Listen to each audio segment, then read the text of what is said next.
अंतरायतिमिरोपशान्तये शान्तपावनमचिन्त्य वैभवं तं नरं वपुषि कुञ्जरं मुखे मन्महे किमपि तुन्दिलं महः शरणं करवाणि शर्मदं ते चरणं वाणिचराचरोपजीव्यं करुणामसृणैः कटाक्षपातैः कुरु मामम्ब कृतार्थ सार्थवाहं शारदा शारदाम्भोजवदना वदनाम्बुजे सर्वदा सर्वदास्माकं सन्निधिः सन्निधिं क्रियात् विमलपटी कमलकुटी पुस्तकरुद्राक्ष शस्तहस्तपुटी कामाक्षि पक्ष्मलाक्षी कलितविपञ्ची विभासि वैरिञ्ची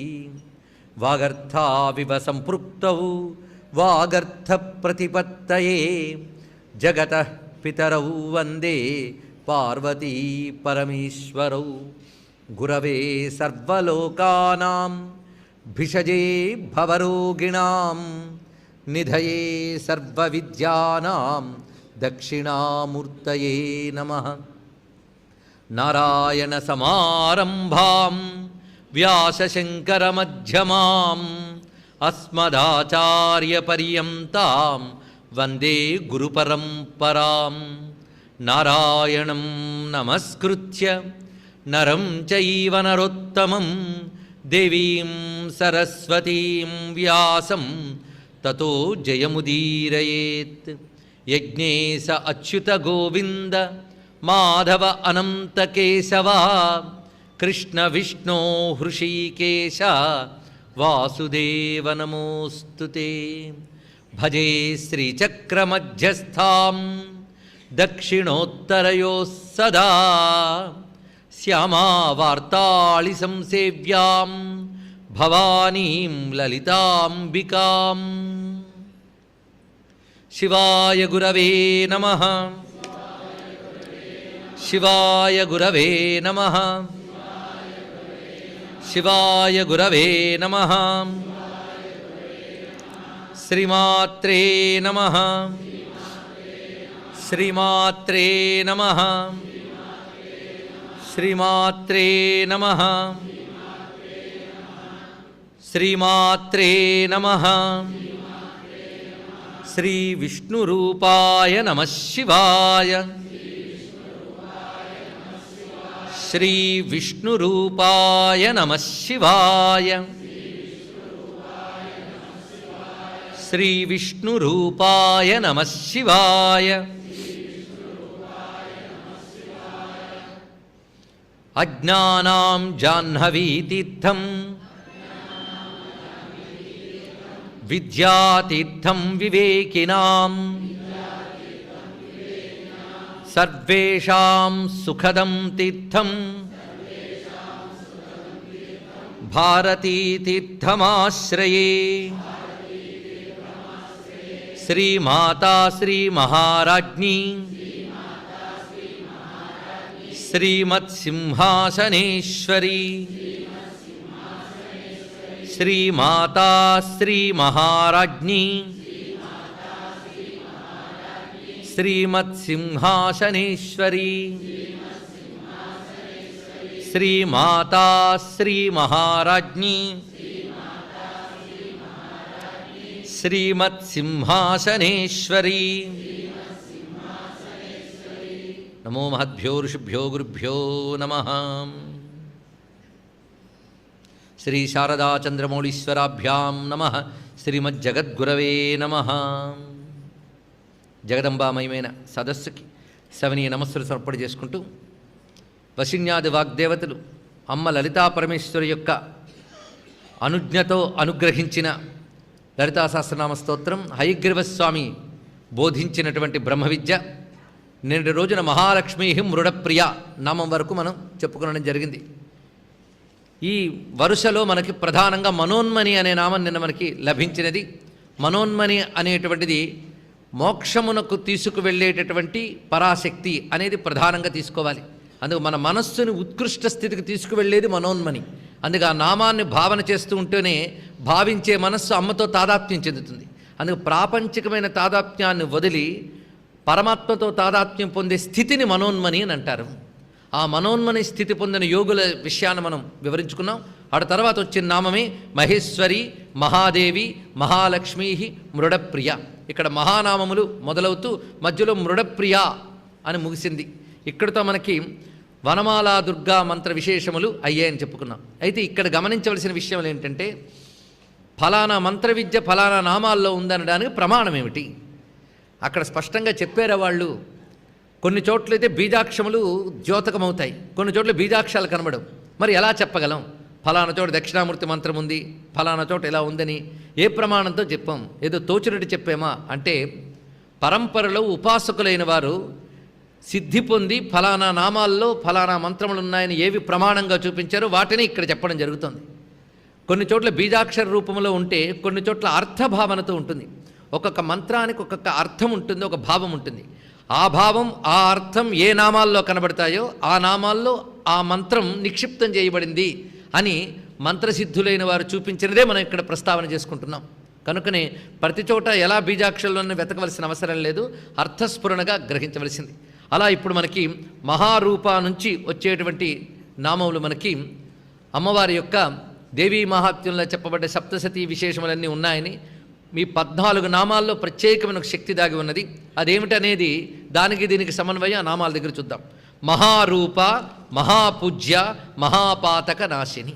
ఈ మహాశబ్ద నామములు ఒక్కటి గుంపుగా తీసుకుని మననం చేసుకుంటున్నా మనకు కలిగేటువంటి స్పందన వేరు. ఇక్కడ మహారూప, అమ్మ రూపం ఎలాంటిది అంటే మహారూపము అన్నారు. నిజానికి అమ్మకు రూపం ఉన్నదా అంటే తత్వస్వరూపం. అనుగ్రహించడం కోసం దివ్యనామ దివ్య రూపమును స్వీకరించింది. అందుకే అమ్మకున్న రూపములన్నీ కూడా అవి ప్రకృతితో కూడిన రూపములు కాదు, ప్రకృతికి అతీతమైనవి అని చెప్పడం కోసం మహాశబ్దాన్ని ప్రయోగించారు ఇక్కడ. అందుకు దేవత యొక్క రూపం తేజోమయమైనటువంటిది. తాను తన ఇచ్ఛతో భక్తులను అనుగ్రహించడానికి స్వీకరించిన కరుణామయమైన విగ్రహం. ఆ స్వరూపానికి తన యొక్క బ్రహ్మతత్వానికి ఏమీ భేదం లేదు. అదే మహాశబ్దము గొప్ప, పెద్ద అనే అర్థంలోనూ పరబ్రహ్మ అనే అర్థంలోనూ వాడతారు మహశబ్దం ఎక్కడొచ్చినా. అందుకే మహా అంటే పెద్ద అని అర్థం, బ్రహ్మ అన్న పెద్దదనే అర్థం. బ్రహ్మణత్వాత్ బృహత్వాత్ బ్రహ్మ. అందుకు బ్రహ్మశబ్దము మహాశబ్దము కూడా పరబ్రహ్మమనే చెప్తున్నది.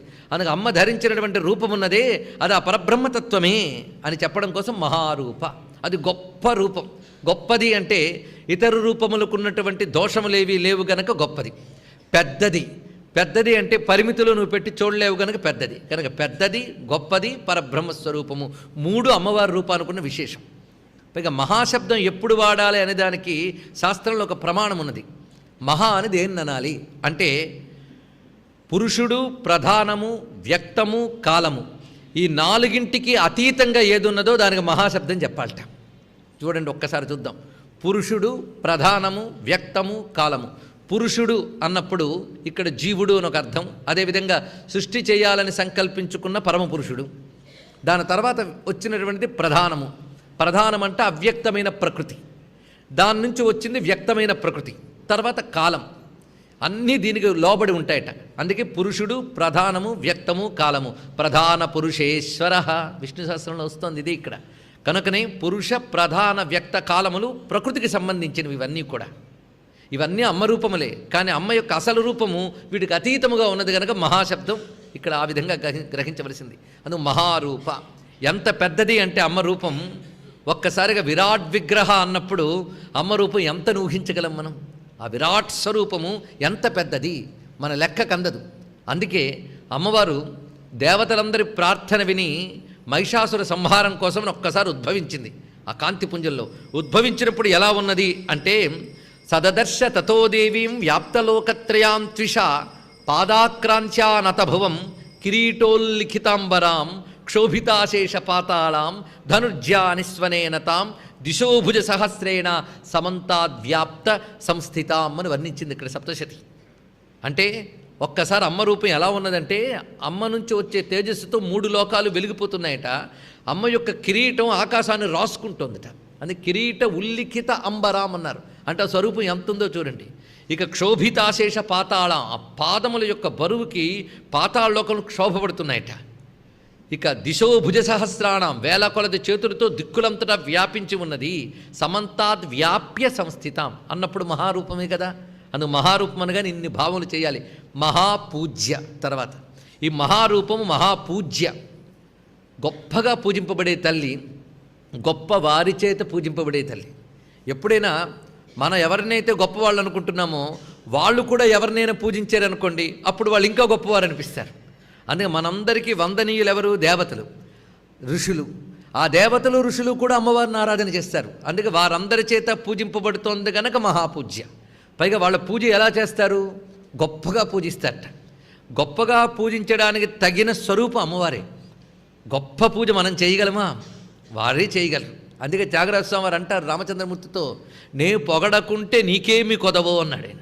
నిన్ను కీర్తన చేయడం వల్ల నీకేమీ లాభమా? నేనేదో తరిస్తున్నాను. ఒక్కసారి నిన్నెవరు కీర్తిస్తున్నారో తలంచుకుంటే నేనెవడినయ్యా. ఇలాంటి భావంతో కానీ స్తోత్రానికి కూర్చుంటే మన అహంకారాలను అణగిపోతాయండి. మనం స్తోత్రం చేయకపోతే అమ్మవారికి పొద్దు గడవదా? వాసిగల ప్రహ్లాద సుఖసనక నారదాదులు వీళ్ళందరూ పొగుడుతూ ఉంటే నే పొగడకుంటే నీకేమి కొదవో అన్నారు ఇక్కడ. అందుకు అలాంటి గొప్పవారందరి చేత పూజింపబడుతున్న పరతత్వం ఆవిడ. వారు గొప్పగా పూజించగలరు కూడా. ఎందుకంటే మన పూజలు ఎంత కాదన్నా మనసారా పూజిద్దామంటే మనసు ఆరదు, మధ్య మధ్యలో పోతూ ఉంటుంది. పోనీ ద్రవ్యములు సమృద్ధిగా ఇద్దామా అంటే అది అంతకన్నా చేయలేం. అందుకే పరిదానమిచ్చితే పాలింతివేమో అని కీర్తనలో త్యాగరాజస్వామి ఈ మాటనే చెప్తూ, చక్కని చెలినొసగ జనక భూపతి కానన్నాడు. ఏది ఇవ్వడానికైనా అంత గొప్పవాడిని అవునా? అందు ద్రవ్యములా గొప్పగా ఇవ్వలేం, భావమా అంతకంటే చేయలేం. మనం చేసినవన్నీ అరకొర పూజలు నావి, అమరార్చిత మూర్తి నీది. మన పూజలు అరకొరలే, ఆ మూర్తి ఎవరు? అమరార్చిత మూర్తి. ఈ మాట తెలుసుకుంటేనే మనకు ఒక వినయం ఏర్పడుతున్నది. అందుకు మహాపూజ్య, గొప్పవారి చేత గొప్పగా పూజింపబడే తల్లి ఇది. అందుకు మహారూపము మహాపూజ్య, మహాపాతకనాశిని. ఇది మనకు పనికొస్తుంది. ఆ పూజించే వాళ్ళెవరికి పాతకాలేం లేవు మహాత్ములు. అలాంటి ఆ తల్లిని ఎవరు స్మరణ చేస్తారో, ఎవరు ఆరాధన చేస్తారో వారి పాతకాలు పోతాయట. పాతకాలు అంటే మళ్ళీ దాంట్లో ఉపపాతక మహాపాతకం అని 2 విధానాలు ఉన్నాయి. పాపాల్లో ఎన్ని రకాలు ఉన్నాయనుకున్నారు? తెలిస్తే భయపడతాం, అన్ని ఉన్నాయట. అందుకు మహాపాతకాలు, ఉపపాతకాలు, సంకలీకరణ పాతకాలు, మలినీకరణ పాతకాలు, అపాత్రీకరణములు, జాతిభ్రంశకరములు, ఇలాంటివి చాలా ఉంటాయి. ఎప్పుడే మనం కాశీ వెళ్ళి మణికర్ణికల స్నానం చేస్తుంటే అక్కడ సంకల్పం చెప్తారు, వినండి. ముందు పాపాల లిస్ట్ అంత ఉంటుంది. ఇన్నున్నాయని భయం వేసి మరొకసారి మునిగిపోతాం గంగలో మనం. అన్నున్నాయట. ఇన్ని మహాపాతకములు ఉన్నాయే, వీటన్నిటికీ రకరకాల ప్రాయశ్చిత్తాలు ఉన్నాయి. చేసుకోవాలి. తెలిసినంత మేరకు గంగలో మునుగుతాం, క్షేత్రాలకు వెళ్తాం. ఎన్ని చేసినా ఇదే భాగవతాలు మనకు చెప్తారు. ప్రాయశ్చిత్త కర్మలు ఎన్ని చేసినప్పటికీ అవి పాపాలని పైపైన తీస్తాయి, కానీ పాపాలకు మూలాలైన పాప సంస్కారములు తీయవుట. పాప సంస్కారాలతో సహా పాపాలని తీయగలిగే శక్తి ఎవరికున్నదయ్యా అంటే అమ్మవారికి ఉందటండి. మహాపాతక నాశిని, మహాపాతకాలను కూడా నశింపజేస్తుంది. ఈ మాట తెలుసుకుని అమ్మవారిని ఆరాధిస్తే ఇంకేం పాతకాలు మిగులుతాయి? అందుకే బ్రహ్మహత్యా శతం వాపి శివపూజ వినాశయత్ అన్నారు ఇక్కడ. బ్రహ్మహత్యాది 100 కొలది పాపములు చేసినా శివపూజతో తొలగుతున్నాయి. శివపూజ శివాపూజ 2. కృతస్య అఖిల పాపస్య జ్ఞానతో అజ్ఞానతోపివా ప్రాయశ్చిత్తం పరం ప్రోక్తం పరాశక్తే పదస్మృతి అని శాస్త్రం చెప్తున్న వాక్యం. తెలిసి తెలియక, తెలిసి తెలియక, తెలిసి తెలియక, తెలిసి తెలియక 3 రకాలుగా ఉంటాయట మన పాపాలు. తెలిసి కొన్ని, తెలియక కొన్ని, తెలిసి తెలియక కొన్ని. ఇన్ని రకాలు చేసిన పాపములన్నీ కూడా ఒక్కసారి అమ్మ పాదాలను స్మరిస్తే చాలు మొత్తం దహనం చేస్తున్నది. అందుకే మహాపాతక నాశిని. ఇక్కడ ఇందులో ఒక ఆంతర్యం మరొకటి పరిశీలించాలి మనం. ప్రాయశ్చిత్త విధుల్లో చెప్పబడుతున్న మంత్రములన్నీ కూడా రకరకాల పాపాలు పోగొట్టే రకరకాల దేవతా స్మరణములు చెప్పబడుతుంటాయి ప్రాయశ్చిత్త మంత్రాల్లో. ఆ దేవతలని సమిష్టి రూపం అమ్మవారు. అందుకు సమిష్టి రూపేనైన అమ్మవారిని ఆరాధన చేస్తే ప్రాయశ్చిత్త రూపంలో మనల్ని అనుగ్రహించే దేవతలందరి కృప లభించినట్లే. అందుకు మహాపాతక నాశినిలో ఈ భావం చూడాలి. మహామాయా తర్వాతి నామం ఇది చాలా విశిష్టమైనది. నమస్తేస్తు మహామాయే శ్రీపీఠే సురపూజితే. ఆ శ్రీపీఠే అన్నప్పుడే శ్రీచక్రమనందు ఉన్నటువంటి తల్లి మహామాయే. మహామాయ అంటే ఇప్పుడు పరిశీలించాలి. మాయ అంటే ఏమిటి? ఇది చెప్తే చాలా కన్ఫ్యూజనే మాయ. మాయ అనేది పరమేశ్వరుని యొక్క శక్తి విశేషం. ఆయన శక్తి చేతనే ఆయన్ని తెలుసుకోలేకపోతున్నాడు మనం. చూడండి, ఇక్కడ తెలుసుకోవాలంటే మళ్ళీ ఆయన శక్తి చేతనే తెలుసుకోవాలి. తెలియనీయకుండా చేస్తున్నదే ఆయన మాయే, తెలుసుకోవాలన్నా ఆయన మాయే అనుగ్రహించాలి. తెలియనీయకుండా చేస్తున్నప్పుడు అవిద్య అంటున్నాం, తెలుసుకునేటట్టు చేస్తున్నప్పుడు విద్య అంటున్నాం. రెండూ అదే. ఇది ఎలాగంటే మనం సూర్యుడిని చూద్దామని ఒక్కసారి తలెత్తితే సూర్యుడిని పరిశీలించగా చూడగలమా? ఎందుకు చూడలేము? ఆయన నుంచి వచ్చిన కాంతి వల్లే ఆయన చూడలేకపోతున్నాం. అలాగే పరమేశ్వరుని యొక్క శక్తి విశ్వరూపంగా ఇంత వ్యాపించగానే అనేకమైన ఈ విశ్వాన్ని చూస్తూ దీనికి మూలమైన ఏకాన్ని పట్టుకోలేకపోతున్నాం. దానికి మళ్ళీ ఆయన అనుగ్రహమే కావాలి. అందుకే ఆసక్తే.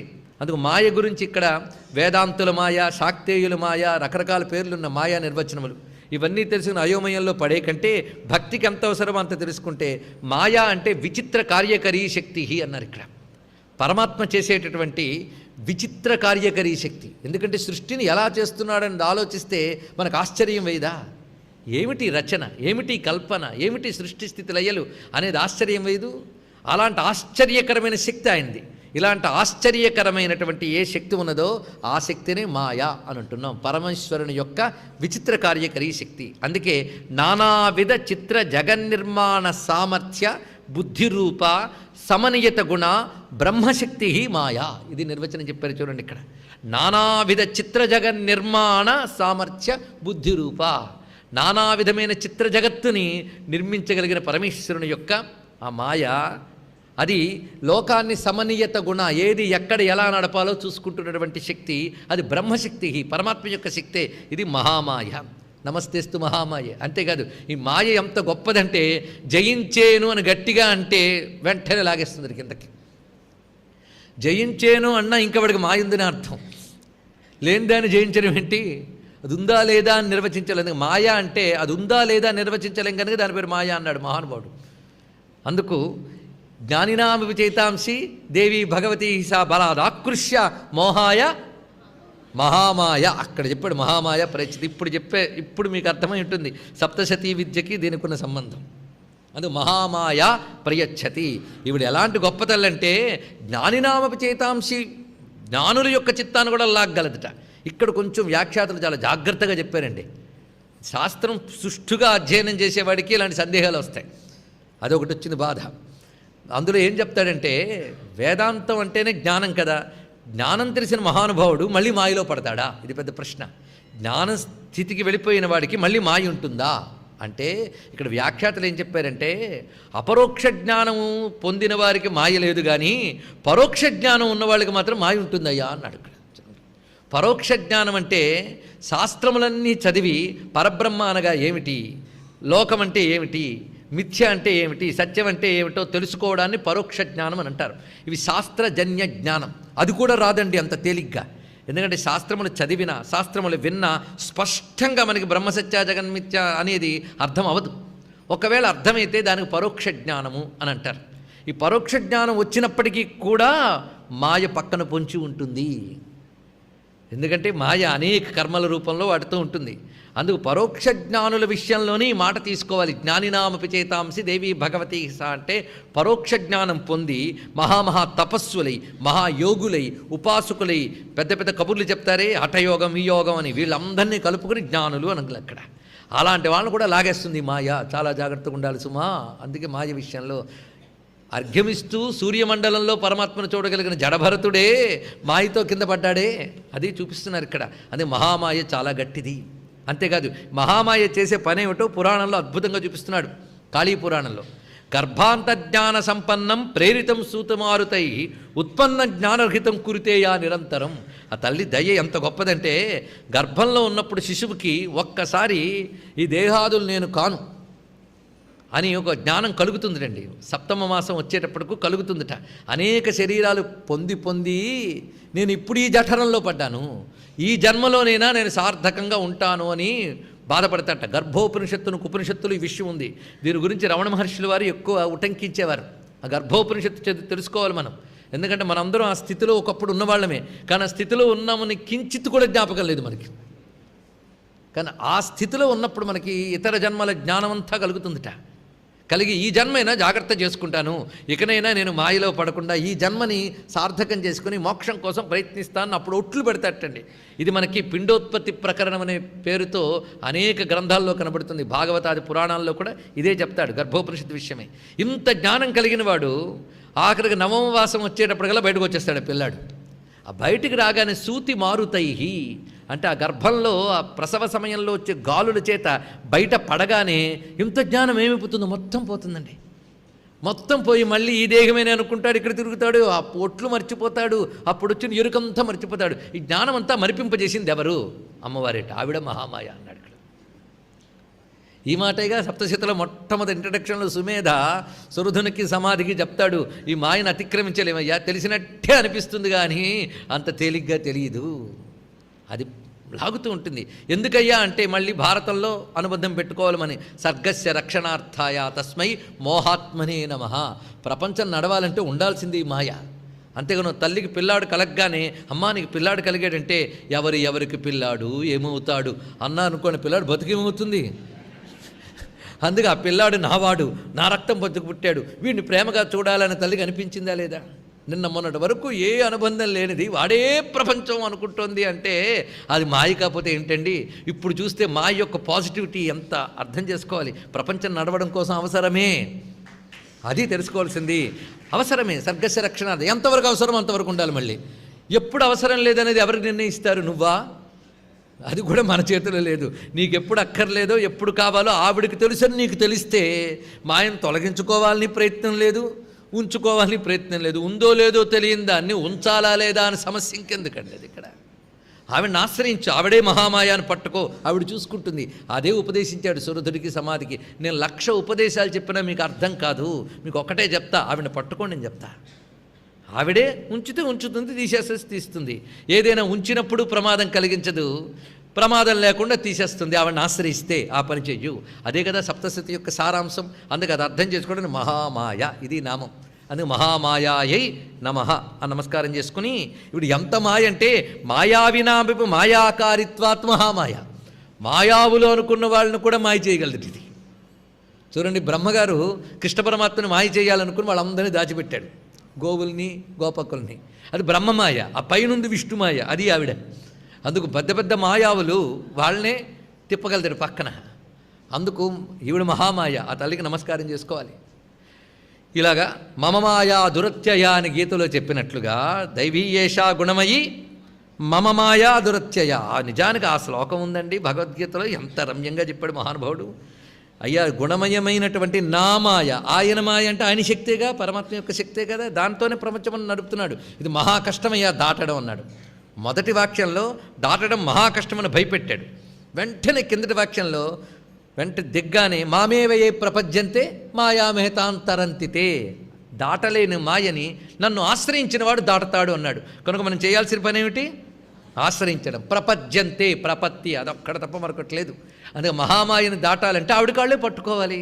అది వివరిస్తున్నారు ఇక్కడ. మహామాయ, మహాసత్వ నామానికి వచ్చాం. ఇప్పుడు మహామాయ, మహాపాతకనాశిని, మహామాయ, మహాసత్వ, మహాశక్తి, మహారతి. ఇప్పుడు మహాసత్వ. ఇక్కడ నుంచి మీరు చూస్తే సత్వ, శక్తి, మహారతి, మహాభోగ, మహేశ్వర్య, మహావీర్య, మహాబల, మహాబుద్ధి, మహాసిద్ధి. ఇక్కడ వరకు ఉన్న గుంపు ఒక్కసారి చూడండి.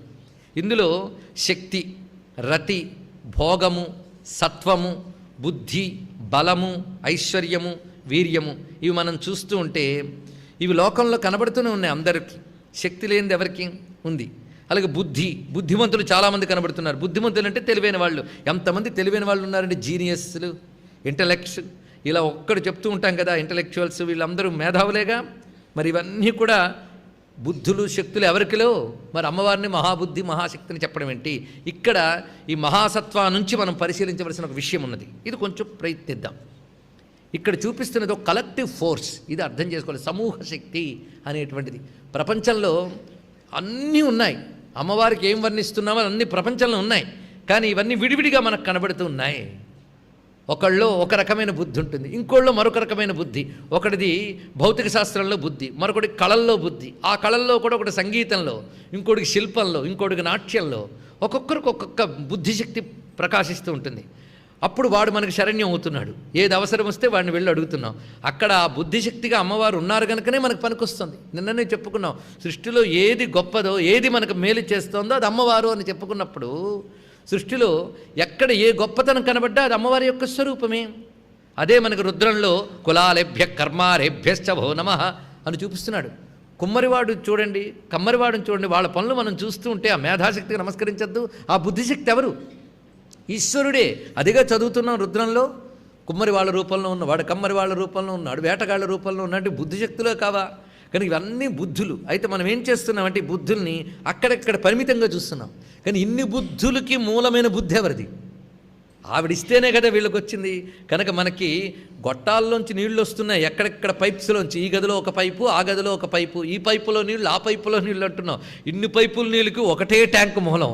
అలాగే ప్రపంచంలో ఇన్ని రకాల జ్ఞానాలకి ఒకటే జ్ఞానం మూలం. అది ఆ తల్లి. ఇక్కడ ఇది కలెక్టివ్ ఫోర్స్. ఇది చూడాలి, ఇది విడివిడిగా చూడకుండా సమిష్టిగా చూడడం. అది మీరు ఇక్కడ నుంచి పరిశీలించవలసిన నామం. అది మహాశక్తి, మహారథి, మహాబుద్ధి. అంటే మనం చూస్తున్నవి శక్తి, రతి, బుద్ధి చూస్తున్నాం, కానీ మహా చూడాలి. అక్కడి నుంచే వచ్చింది. ఆ మూలాన్ని చూపిస్తున్నాడు. ఆ జ్ఞానమే ప్రపంచమంతా పరచబడి పంచబడి కనబడుతుంది. కనుక ఇక్కడ మహాశబ్దం కలెక్టివిటీ చూపిస్తున్నారు. ఇది మీకు పరిశీలించడానికి సప్తశతిలోకి వెళ్ళాలి మనం. యా దేవి సర్వభూతేషు బుద్ధిరూపేణ సంస్థిత, యా దేవి సర్వభూతేషు లజ్జారూపేణ సంస్థిత, యా దేవి సర్వభూతేషు క్షుధారూపేణ సంస్థిత. అలాగే దృష్టి రూపేణ సంస్థిత, ఒకటే శక్తి రూపేణ సంస్థిత, మాతృరూపేణ సంస్థిత, నిద్రారూపేణ సంస్థిత. అన్నీ మనకున్నవే అక్కడ చెప్తున్నారు. అవి అమ్మవారిని ఎందుకు చెప్తున్నాడు అంటే మహాశక్తి ఆవిడ లోకంలో అలా వ్యాపించింది. అది చూడవయ్యా. సర్వభూతముల యందు ఉన్నటువంటి ఏకశక్తిని పరిశీలిస్తున్నాం. అదే ఇక్కడ చూపిస్తున్నాం. అందుకే సప్తశతి రహస్యములు ఉన్నాయంటో ఏంటో ఇప్పుడు అర్థమవుతుంది కదా. గమనించుకుంటూ వెళుతూ ఉండాలి. అందుకే మహాసత్వ, మహాశక్తి, మహాసత్వ ఇక్కడ చెప్పడం ఏంటంటే మనకి కడవలో తీసుకున్న నీళ్లు ఖాళీ అయిపోతే మళ్ళీ నది దగ్గరికి పరిగెడతాం. అలాగే మనకు కావలసిన సత్వము, మనకు కావలసిన శక్తి, మనకు కావలసిన బుద్ధి ఏవైనా లుప్తమైతే మహాశక్తి, మహాసత్వం అని ఒక్కసారి పట్టుకుంటే అప్పుడు అవి నింపుతుంది ఆ లోపలికి. అందుకే మూలం తెలుసుకున్న వాడికి కావలసిన దొరుకుతూనే ఉంటుందండి. అది గ్రహించుకోవాలి. వాడికి ఆ కనెక్షన్ ఉంటుంది ఆ మూలంతో. అందుకే ఈ నామములతో మనం ప్రపంచంలో పరిమితంగా చూసేది ప్రతిదీ అమ్మవారి వెలుగే అని తెలుసుకుంటూ ఆ మూలమైన వెలుగుని పరిశీలించగలం. అందుకే ఇదంతా మనకి విచారంలో అటువంటి సమూహ శక్తి అని అమ్మని చూపిస్తున్నది. మహాసత్వ, సత్వం అంటే ఏంటి ఇక్కడ చూద్దాం. సత్వం అనే మాటకి సత్, సత్వము. సత్ అనే మాటకి మనం బోల్డ్ మార్లు చెప్పుకున్న అర్థాలు. సత్ అంటే ఉనికి, అలాగే సత్ అంటే ప్రాణం, సత్ అంటే బలం. మన ఉనికికి ఆధారమైనవన్నీ సత్తులే. అందుకు అలాంటి సత్తుతో కూడింది సత్వము. సత్వం అనగా ప్రాణము, బలము, ఉనికి, ఇవి అర్థములు. ఇప్పుడు మనం ఉండాలంటే మనకు ఉనికి కావాలి, మనకోటి ఉండాలి. కానీ అమ్మవారు మహాసత్వ, గొప్ప ఉనికి కలిగినది, గొప్ప ప్రాణశక్తిగా ఉన్నది, గొప్ప బలముగా ఉన్నది అమ్మవారు. అందుకే బలం బలవతాంచాహం. ఇదే మాటలు మనకి కృష్ణ పరమాత్మ గీతలో చెప్తున్నాడండి. బలవంతులో బలమును నేను తెలుసుకో. ఎక్కడో భగవంతుడున్నాను వెతకడం కాదు. ఒక ఆయన అన్నాడు, నాకు భగవంతుడు కనిపించట్లేదండి అని. వెంటనే గురువు చెప్పాడు, భగవంతుడు కనిపించలేదు అనకయ్యా, కనిపించేదంతా భగవంతుడిని తెలుసుకో అన్నాడు. ఇంతే, ఇటు తిప్పడం అయిపోయింది. అది మనం భగవంతుడిని తెలుసుకోలేకపోతున్నాం. ఇందులో ఏ ఒక్కటి మనం తెచ్చుకున్నామండి. సృష్టిలో చూస్తూ ఉంటే అందరికి ఒకే శరీరము, అందరికి ఒకే కళ్ళు, ఒకే ఇవి. చిత్రం ఒకడు అద్భుతంగా పాడతాడు, ఇంకోటికి అది ఉండదు. అంటే వాడి యొక్క యోగ్యత బట్టి అమ్మ ఆ శక్తిని వాడికి పంపించింది. కనుక శక్తి ఎవరు? అమ్మవారు. ఇలా మనం సృష్టిలో ప్రతిదీ గమనించుకుంటూ వెళ్తుంటే ఆవిడ మహాగా కనబడుతుంది. అందుకే బలం బలవతాంచాహం. అటువంటి బలం అమ్మవారి యొక్క స్వరూపము. మహాశక్తి. తర్వాత శక్తికి బలానికి తేడా ఉంది. ఏదో తేడా లేకపోతే రెండు పక్క పక్కన పెడతాడా? శక్తి అంటే మహతీ శక్తి సామర్థ్యం అస్య ఇది మహాశక్తి అన్నారు. అంటే శక్తి అనే పదానికి సమర్థత అని అర్థం. బలం ఉండడం ఒకటి, చెయ్యగలగడం ఒకటి. ఆ చెయ్యగలిగే సమర్థతకి శక్తి అని పేరు. అమ్మవారి దగ్గరున్న శక్తి ఎలాంటిది? మహాశక్తి. అందుకే దేవాత్మశక్తి స్వగుణైర్నిగూఢాం అని శ్వేతాశ్వతరోపనిషత్తులో మంత్రం ఉన్నది. దేవాత్మశక్తి స్వగుణైర్నిగూఢాం. సర్వదేవతల యందు ఉన్నటువంటి శక్తి ఆవిడ. మనలో కూడా శక్తిగా ఉన్నది, కానీ మనలో గూఢంగా ఉంది ఆవిడ. ఎందుకంటే అది ఆవిడదని తెలుసుకోలేకపోతున్నామంటే గూఢమేగా. అందుకు గూఢంగా ఉన్నటువంటి శక్తిగా అంతటా ఉన్నది కనుక మహాశక్తి. సృష్టిలో ఎవడైనా ఏదైనా చేయగలుగుతున్నాడంటే ఆ తల్లి దయ్యేనండి. అందుకు మహాశక్తి. అన్నీ చేయగలిగిన ఆవిడ అందుకు మహాశక్తి అని చెప్పడంలో విశేషం ఇది. ఆవిడకున్న శక్తి ఎలాంటిది అంటే ఆవిడకున్న శక్తితో పోల్చడానికి మరొక శక్తి లేదుట. నతత్ సమశ్చాభ్యధికశ్చ దృశ్యతే. అమ్మ శక్తితో సమానముగానే అధికముగానే లేదంటే అది మన మహాశక్తి కాదు. అందుకు గొప్ప శక్తి, సమూహ శక్తి, పెద్ద శక్తి, పరబ్రహ్మశక్తి. మహా అన్నప్పుడు అన్నిటికీ అదే నిర్వచనం చెప్పుకుంటూ వెళ్ళాలి. ముందే చెప్పుకున్నాం. అలాగా సృష్టిలో ఏది చూసినా ఒక ఔషధం పుచ్చుకున్నాం. ఔషధంలో రోగహర శక్తి అమ్మవారు, సూర్యుడిలో వెలుగు శక్తి అమ్మవారు, అలా ప్రతి దాంట్లోని అగ్నియందు దాహక శక్తి అమ్మవారు, చంద్రికలో ఆహ్లాద శక్తి అమ్మవారు, ఒక విద్వాంసుల్లో విద్య అమ్మవారు. ఇలా సృష్టిలో ప్రతి దానిలో కనబడుతున్న శక్తి అంతా అమ్మవారే. మహారతి, ఇది గొప్ప మాట. రతి, రతి అంటే ఆసక్తి, ప్రీతి అని అర్థం. సృష్టిలో రతి అనేది లేనిది ఎవరికి, అందరికీ రతి ఉన్నది. రతి తప్పేమీ కాదు. అందుకు ప్రతివారికి రతి అనేది ఉంటుంది. రతి అనగా ఆసక్తి, ప్రీతి. ఈ మహానుభావుడు ఆ స్వామి యొక్క శివనాట్య స్తోత్రం రచిస్తూ రతి ప్రతిక్షణం మమ అంటాడు. అక్కడ రతి అంటే ఏమిటి అర్థం? రతి అంటే ఆనందించే లక్షణాన్ని రతి అంటారండి. ఇది తెలుసుకోవాలి. ఆనందించే లక్షణం. ఒక్కొక్కరు ఒక్కొక్క దానిలో ఆనందిస్తుంటారు. ఒకడికి కర్ణాటక సంగీతం వింటూ ఉంటే రతి, ఇంకోటికి అది వింటే అబ్బా చాలా చేదు తింగినట్టే, ఇంకోటికి మరొకేదో సంగీతం ఊగిపోయే సంగీతం వింటే వాడికి దానిలో రతి. కొందరికి ఉత్తమమైన కావ్యములు శాస్త్రములు చెప్తూ ఉంటే రతి, కొందరికి అది బోరు, వాళ్ళకి కావలసింది లౌకిక కథలు ఎంటర్టైన్మెంట్లు, వాళ్ళకి రతి. అంటే రతి అనేది అక్కడ ఉంది ఇక్కడ ఉంది, సంస్కారం చేత అది స్థానములు మారుతుంది తప్ప రతి మాత్రం ఒక్కటే. అందుకే రతి అనే గుణంగా మీరు చూస్తే గొప్పదే, ఆనందించే లక్షణం గొప్పది. అది దేనికి ఆనందించకపోతే అదొక జబ్బది, అవునా లేదా? అందుకే మహానుభావుడు వివేకానంద చెప్పాడు, సోమరి కంటే దొంగనయం అన్నాడు. వాడికి ఏదో ఒక యాక్టివిటీ ఉంది, అందుకే ఈ మధ్య దొంగతనాలు మొదలెట్టానండి అన్నాడు ఒక ఆయన. అదే అర్థం. దాని అర్థం ఏంటి? ఏదీ చేయకుండా కంటే ఏదో ఒకటి ఆ చైతన్యం అనేది ఉందని, ఆ చైతన్యం ఉందని చెప్పడానికి అది కూడా తెలియజేస్తుంది. అందుకే ఆనందించే లక్షణం గొప్పది. ఆనందించే లక్షణం అనేది వాడి యొక్క కర్మవాసనలు బట్టి ఉత్తమమైనవా అనుత్తమమైనవా అని తర్వాత విషయం. ఈ ఆనందించే లక్షణం అనేది అమ్మవారి అనుగ్రహం, చైతన్యం ఉంటేనే వస్తుంది. అందుకే ఈ రతులన్నీ మనం చూస్తున్నాం, కానీ గొప్ప రతి అమ్మవారి యొక్క స్వరూపము. గొప్ప రతి, గొప్ప రతి అంటే మళ్ళీ ఇందాక చెప్పినట్లుగా గొప్ప విషయముల యందు రతి, గొప్పవాటి యందు రతి. అలా గొప్పవి అంటే పరబ్రహ్మం కదా, పరబ్రహ్మము యందు రతి అంటే పరబ్రహ్మము యందు ప్రీతి. ఆయన గురించి చెప్పిన, ఆయన గురించి విన్నా, ఆయన గురించి అన్న, ఆయన గురించి అనుకున్న ఆనందం కలిగిందనుకోండి, ఆ రతి పేరు మహారతి. ఆ మహారతి అమ్మవారి యొక్క స్వరూపము. ఇది తెలుసుకోవాల్సినది. పైగా అమ్మవారికి ఒక మహారతి ఉందిట. ఏమిటా రతి అంటే తన వాడైన శివుని యందు పరమరతి ఆవిడికి. అదే మహారతి అంటే శివుని యందు అత్యంతమైన ఆసక్తి కలది, ఇది అర్థం. ఎందుకంటే ఆయన మహశబ్దవాచ్యుడు పరబ్రహ్మ కదా, అందుకు పరమేశ్వరుని యందు ప్రీతి కలది. ఎంత ప్రీతి లేకపోతే అన్నీ వదిలిపెట్టి అంత తపస్సు చేస్తుందండి. శివుణ్ణి యందు ఆనందించడం ఆవిడికి స్వభావం. అందుకే నిజభర్తృముఖాంభోజ చింతనాయై నమో నమః. ఆవిడ పని ఏమిటంటే ఎప్పుడూ తన భర్త యొక్క ముఖాన్ని ధ్యానిస్తూ ఆనందిస్తూ ఉంటుంది. అందుకే అమ్మ శారదాదేవి కూడా ఆవిడ పక్కన సంగీతం పాడేటప్పుడు శివుడు పాట పాడితేనే ఆవిడికి ఇష్టం. అంతేగాని ఇంకేదో లోకాయ లోకాయ లోకం పాట పాడతారంటే ఆవిడికి ఇష్టం లేదు. అంత సరస్వతీదేవి వీణమిట్టినా పశుపతే, ఆ పశుపతి యొక్క కథలు చెప్పారట. అది అందుకే సౌందర్యలహరిలో శంకర భగవత్పాల వారు శివ అని మొదలుపెట్టారు, అనగానే అమ్మవారు వింటారని. ఆవిడకి అంత రతి, అందుకే మహారతి. పరబ్రహ్మము యందు ఉన్న రతి అమ్మవారి యొక్క స్వరూపము. ఇది ఒక అర్థం. అందుకు ప్రతి వారికి పరమాత్మ యందు రతి కలిగిందంటే వాళ్ళలో అమ్మవారు సరిగ్గా ఉన్నా అని అర్థం. మరి మీరే చెప్పారు కదా ఆనందించే లక్షణం అంతా అమ్మవారే అని. కానీ మసిపూసినటువంటి అద్దంలో దీపంలో ఉంటుంది అక్కడ, స్వచ్ఛమైన అద్దంలో దీపంలో ఉంటుంది ఇక్కడ. ఎక్కడ? పరబ్రహ్మ యందు రతి కలవారిలో. ఇది తెలుసుకోవాల్సింది. ఉపాధి భేదం చేత అలా చెప్తున్నాం, కానీ అందరిలో రతి రూపిణిగా అమ్మవారి ఉన్నారు. ఇంకొక అర్థం చెప్పారండి మహారతికి, చాలా విశేషం. అదేమిటంటే మహాత్ముల చేత ఆసక్తి కలది అని. అంటే మహాత్ములైన వారందరూ అమ్మయందే ఆసక్తి కలిగి ఉంటారు. వారికి అమ్మవారి గురించి విన్నా, అమ్మవారి గురించి అన్నా, అమ్మవారి గురించి చెప్పినా చెప్పుకున్నా పరమానందం. కనుక వాళ్ళ రతి ఎక్కడున్నది? అమ్మవారి యందుంది. అలాగా మహాత్ముల చేత ఆసక్తి పొందించేటటువంటి వారి చేత ఆసక్తి తన యందు కేంద్రీకరించుకునే తల్లి. అందుకే వారినే మహానుభావులు అన్నారు. ఎవరు? త్యాగరాజస్వామి వారు. వారి రతి ఎక్కడుంటుందయ్యా అంటే ఒక్కసారి హొయలు మీర నడలు గల్గు సరసుని సదా కనుల జూచుచును పులక శరీరులై ఆనందపయోధి నిమగ్నులై ముదంబునను యశము గలవారెందరో మహానుభావులు, ప్రేమ ముప్పిరుగుని వేళ నామము పలికేవారు ఎందరో మహానుభావులు. ఆ పరమాత్మ గురించి చెప్తే చాలు వాళ్ళకొక్క ఆనందం కలుగుతుంది. కనుక వాళ్ళు దేని యందు ఆనందిస్తున్నారు? అది ఆ ఆనందాన్ని వాళ్ళు అనుభవిస్తున్నారు. అందుకు వారు మానస సంచరరే బ్రహ్మణి, మానస సంచరరే అంటూ ఉంటారు. బ్రహ్మమునందే మనస్సు తిరుగుతూ ఆనందిస్తూ ఉంటారు. అందుకే మమ రతి సాంబే పరబ్రహ్మణి అంటారు అప్పయ్య దీక్షితుల వారు.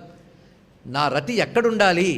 నాకు ఆనందించే లక్షణము సాంబే పరబ్రహ్మణి, పరబ్రహ్మ అయిన సాంబుని యందు ఉండుగాక మమ రతి, రతి ప్రతిక్షణం మమ అంటాడు మహానుభావుడైన దశకంఠుడు. ఎల్లవేళల ప్రతిక్షణం నా రతి ఆ జటాకటాక సంభ్రమ భ్రమన్నిలింప నిర్జరి విలోల వీచి వల్లరి విరాజమాన మూర్ధని ధగజ్వలల్లలాట పట్టపావకే కిశోర చంద్రశేఖరే రతి ప్రతిక్షణం మమ. వాడి యందు ఉండాలి ఎల్లవేళల రతి. అలాగా మహావిశ్వమునందు రతి అమ్మవారి యొక్క రూపము. అందుకు మహాత్ముల చేత అమ్మవారి యందు రతి కలుగుతూ ఉన్నది వారికి. అది మహారతి, మహాభోగా.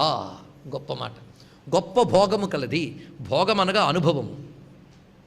దేన్నైనా భోగం అనొచ్చు, కానీ సుఖాన్ని భోగించేటప్పుడే మనం భోగం అనే వ్యవహారంలో చూపిస్తాం. అందుకు భోగ శబ్దము సుఖానికి ధనానికి రెండిటికి వర్తిస్తుంది. గొప్ప సుఖము గొప్ప ధనము కలిగినది అని అర్థం. మహాభోగ అంటే గొప్ప సుఖం గొప్ప ధనం కలిగిందిట. నిజానికి ఆవిడ దగ్గర లేకపోతే ఎక్కడున్నాయండి అన్ని భోగములు? ఒక్కసారి ఆవిడ భోగం చూడాలి. ఆవిడకి సేవకులు ఎవరో తెలుసా? ఒక్కసారి మణిద్వీపంలో ఒక ఆవరణ అంతా కూడాట అమ్మవారి సేవకులు ఉంటారట. వాళ్ళ పని ఏమిటి అంటే, వాళ్ళ కాలనీ అమ్మవారికి అలంకారాలు చేసేవారికంటూ కాలనీ ఉందండి.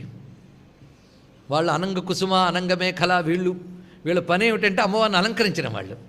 ఈ అలంకరిస్తున్నందుకు వాళ్ళకు సర్వెంట్స్ కొన్ని ఒక్కొక్కరికి 1,00,000 మంది ఉంటారట. మీరు ఆలోచించుకోండి. అక్కడ వీళ్ళ పని ఏమిటంటే వాళ్ళ చెప్పుకోవడం, వాళ్ళు అన్ని చెప్తూ ఉంటే అన్ని చక్కగా అమర్చుకుంటూ ఉంటారు. వాళ్ళ పని పొద్దుట్లేచి నుంచి అమ్మవారికి కావలసిన అమర్చుకోవడమే. ఆ మణిద్వీపంలో ఉన్న దివ్యమైన ఉద్యానవనాల్లోకి వెళ్ళి కావలసిన పువ్వులు ఏరుకోవడం, దళాలు ఏరుకోవడం, అలాగే సుగంధములు సమకూర్చుకోవడం, ఆవిడకి కావలసినవన్నీ ఏర్పాటు చేయడం, ఆవిడకి కావలసినటువంటి లేపనాలు మొదలైనవన్నీ సిద్ధం చేసుకుని బయలుదేరతారు వీళ్ళందరూ ఆభూషణ మండపానికి అమ్మవారికి. వాళ్ళు కూర్చొని అమ్మవారిని అలంకారం చేస్తారట. ఎక్కడ ఒక్క అలంకారం కూడా తగ్గకూడదు. శిరస్సు నుంచి పాదం వరకు ప్రతి అలంకారము అమ్మవారికి ఉండాలి. ఆ పక్కన వింజామరులు వీచేవారు, చామరములు పట్టేవారు, ఛత్రం పట్టేవారు. ఇలా ఒక్క భోగానికి కొదవలేదు అమ్మవారి దగ్గర. చూస్తే ఇలా ఇంతమంది చేత గొప్ప గొప్ప భోగములతో సేవించబడుతోంది గనక మహాభోగ, ఇది అర్థం. ఆ భోగాలు ఎంత దివ్యమైనవి! అంతేకాదు సృష్టిలో అన్ని భోగముల యొక్క సమిష్టి స్వరూపిణి. అమ్మవారి అనుగ్రహం లేకపోతే భోగం దొరకదండి. ఇవాళ మనం ఒక భోగాన్ని అనుభవిస్తున్నాం అంటే అమ్మవారి అనుగ్రహమే.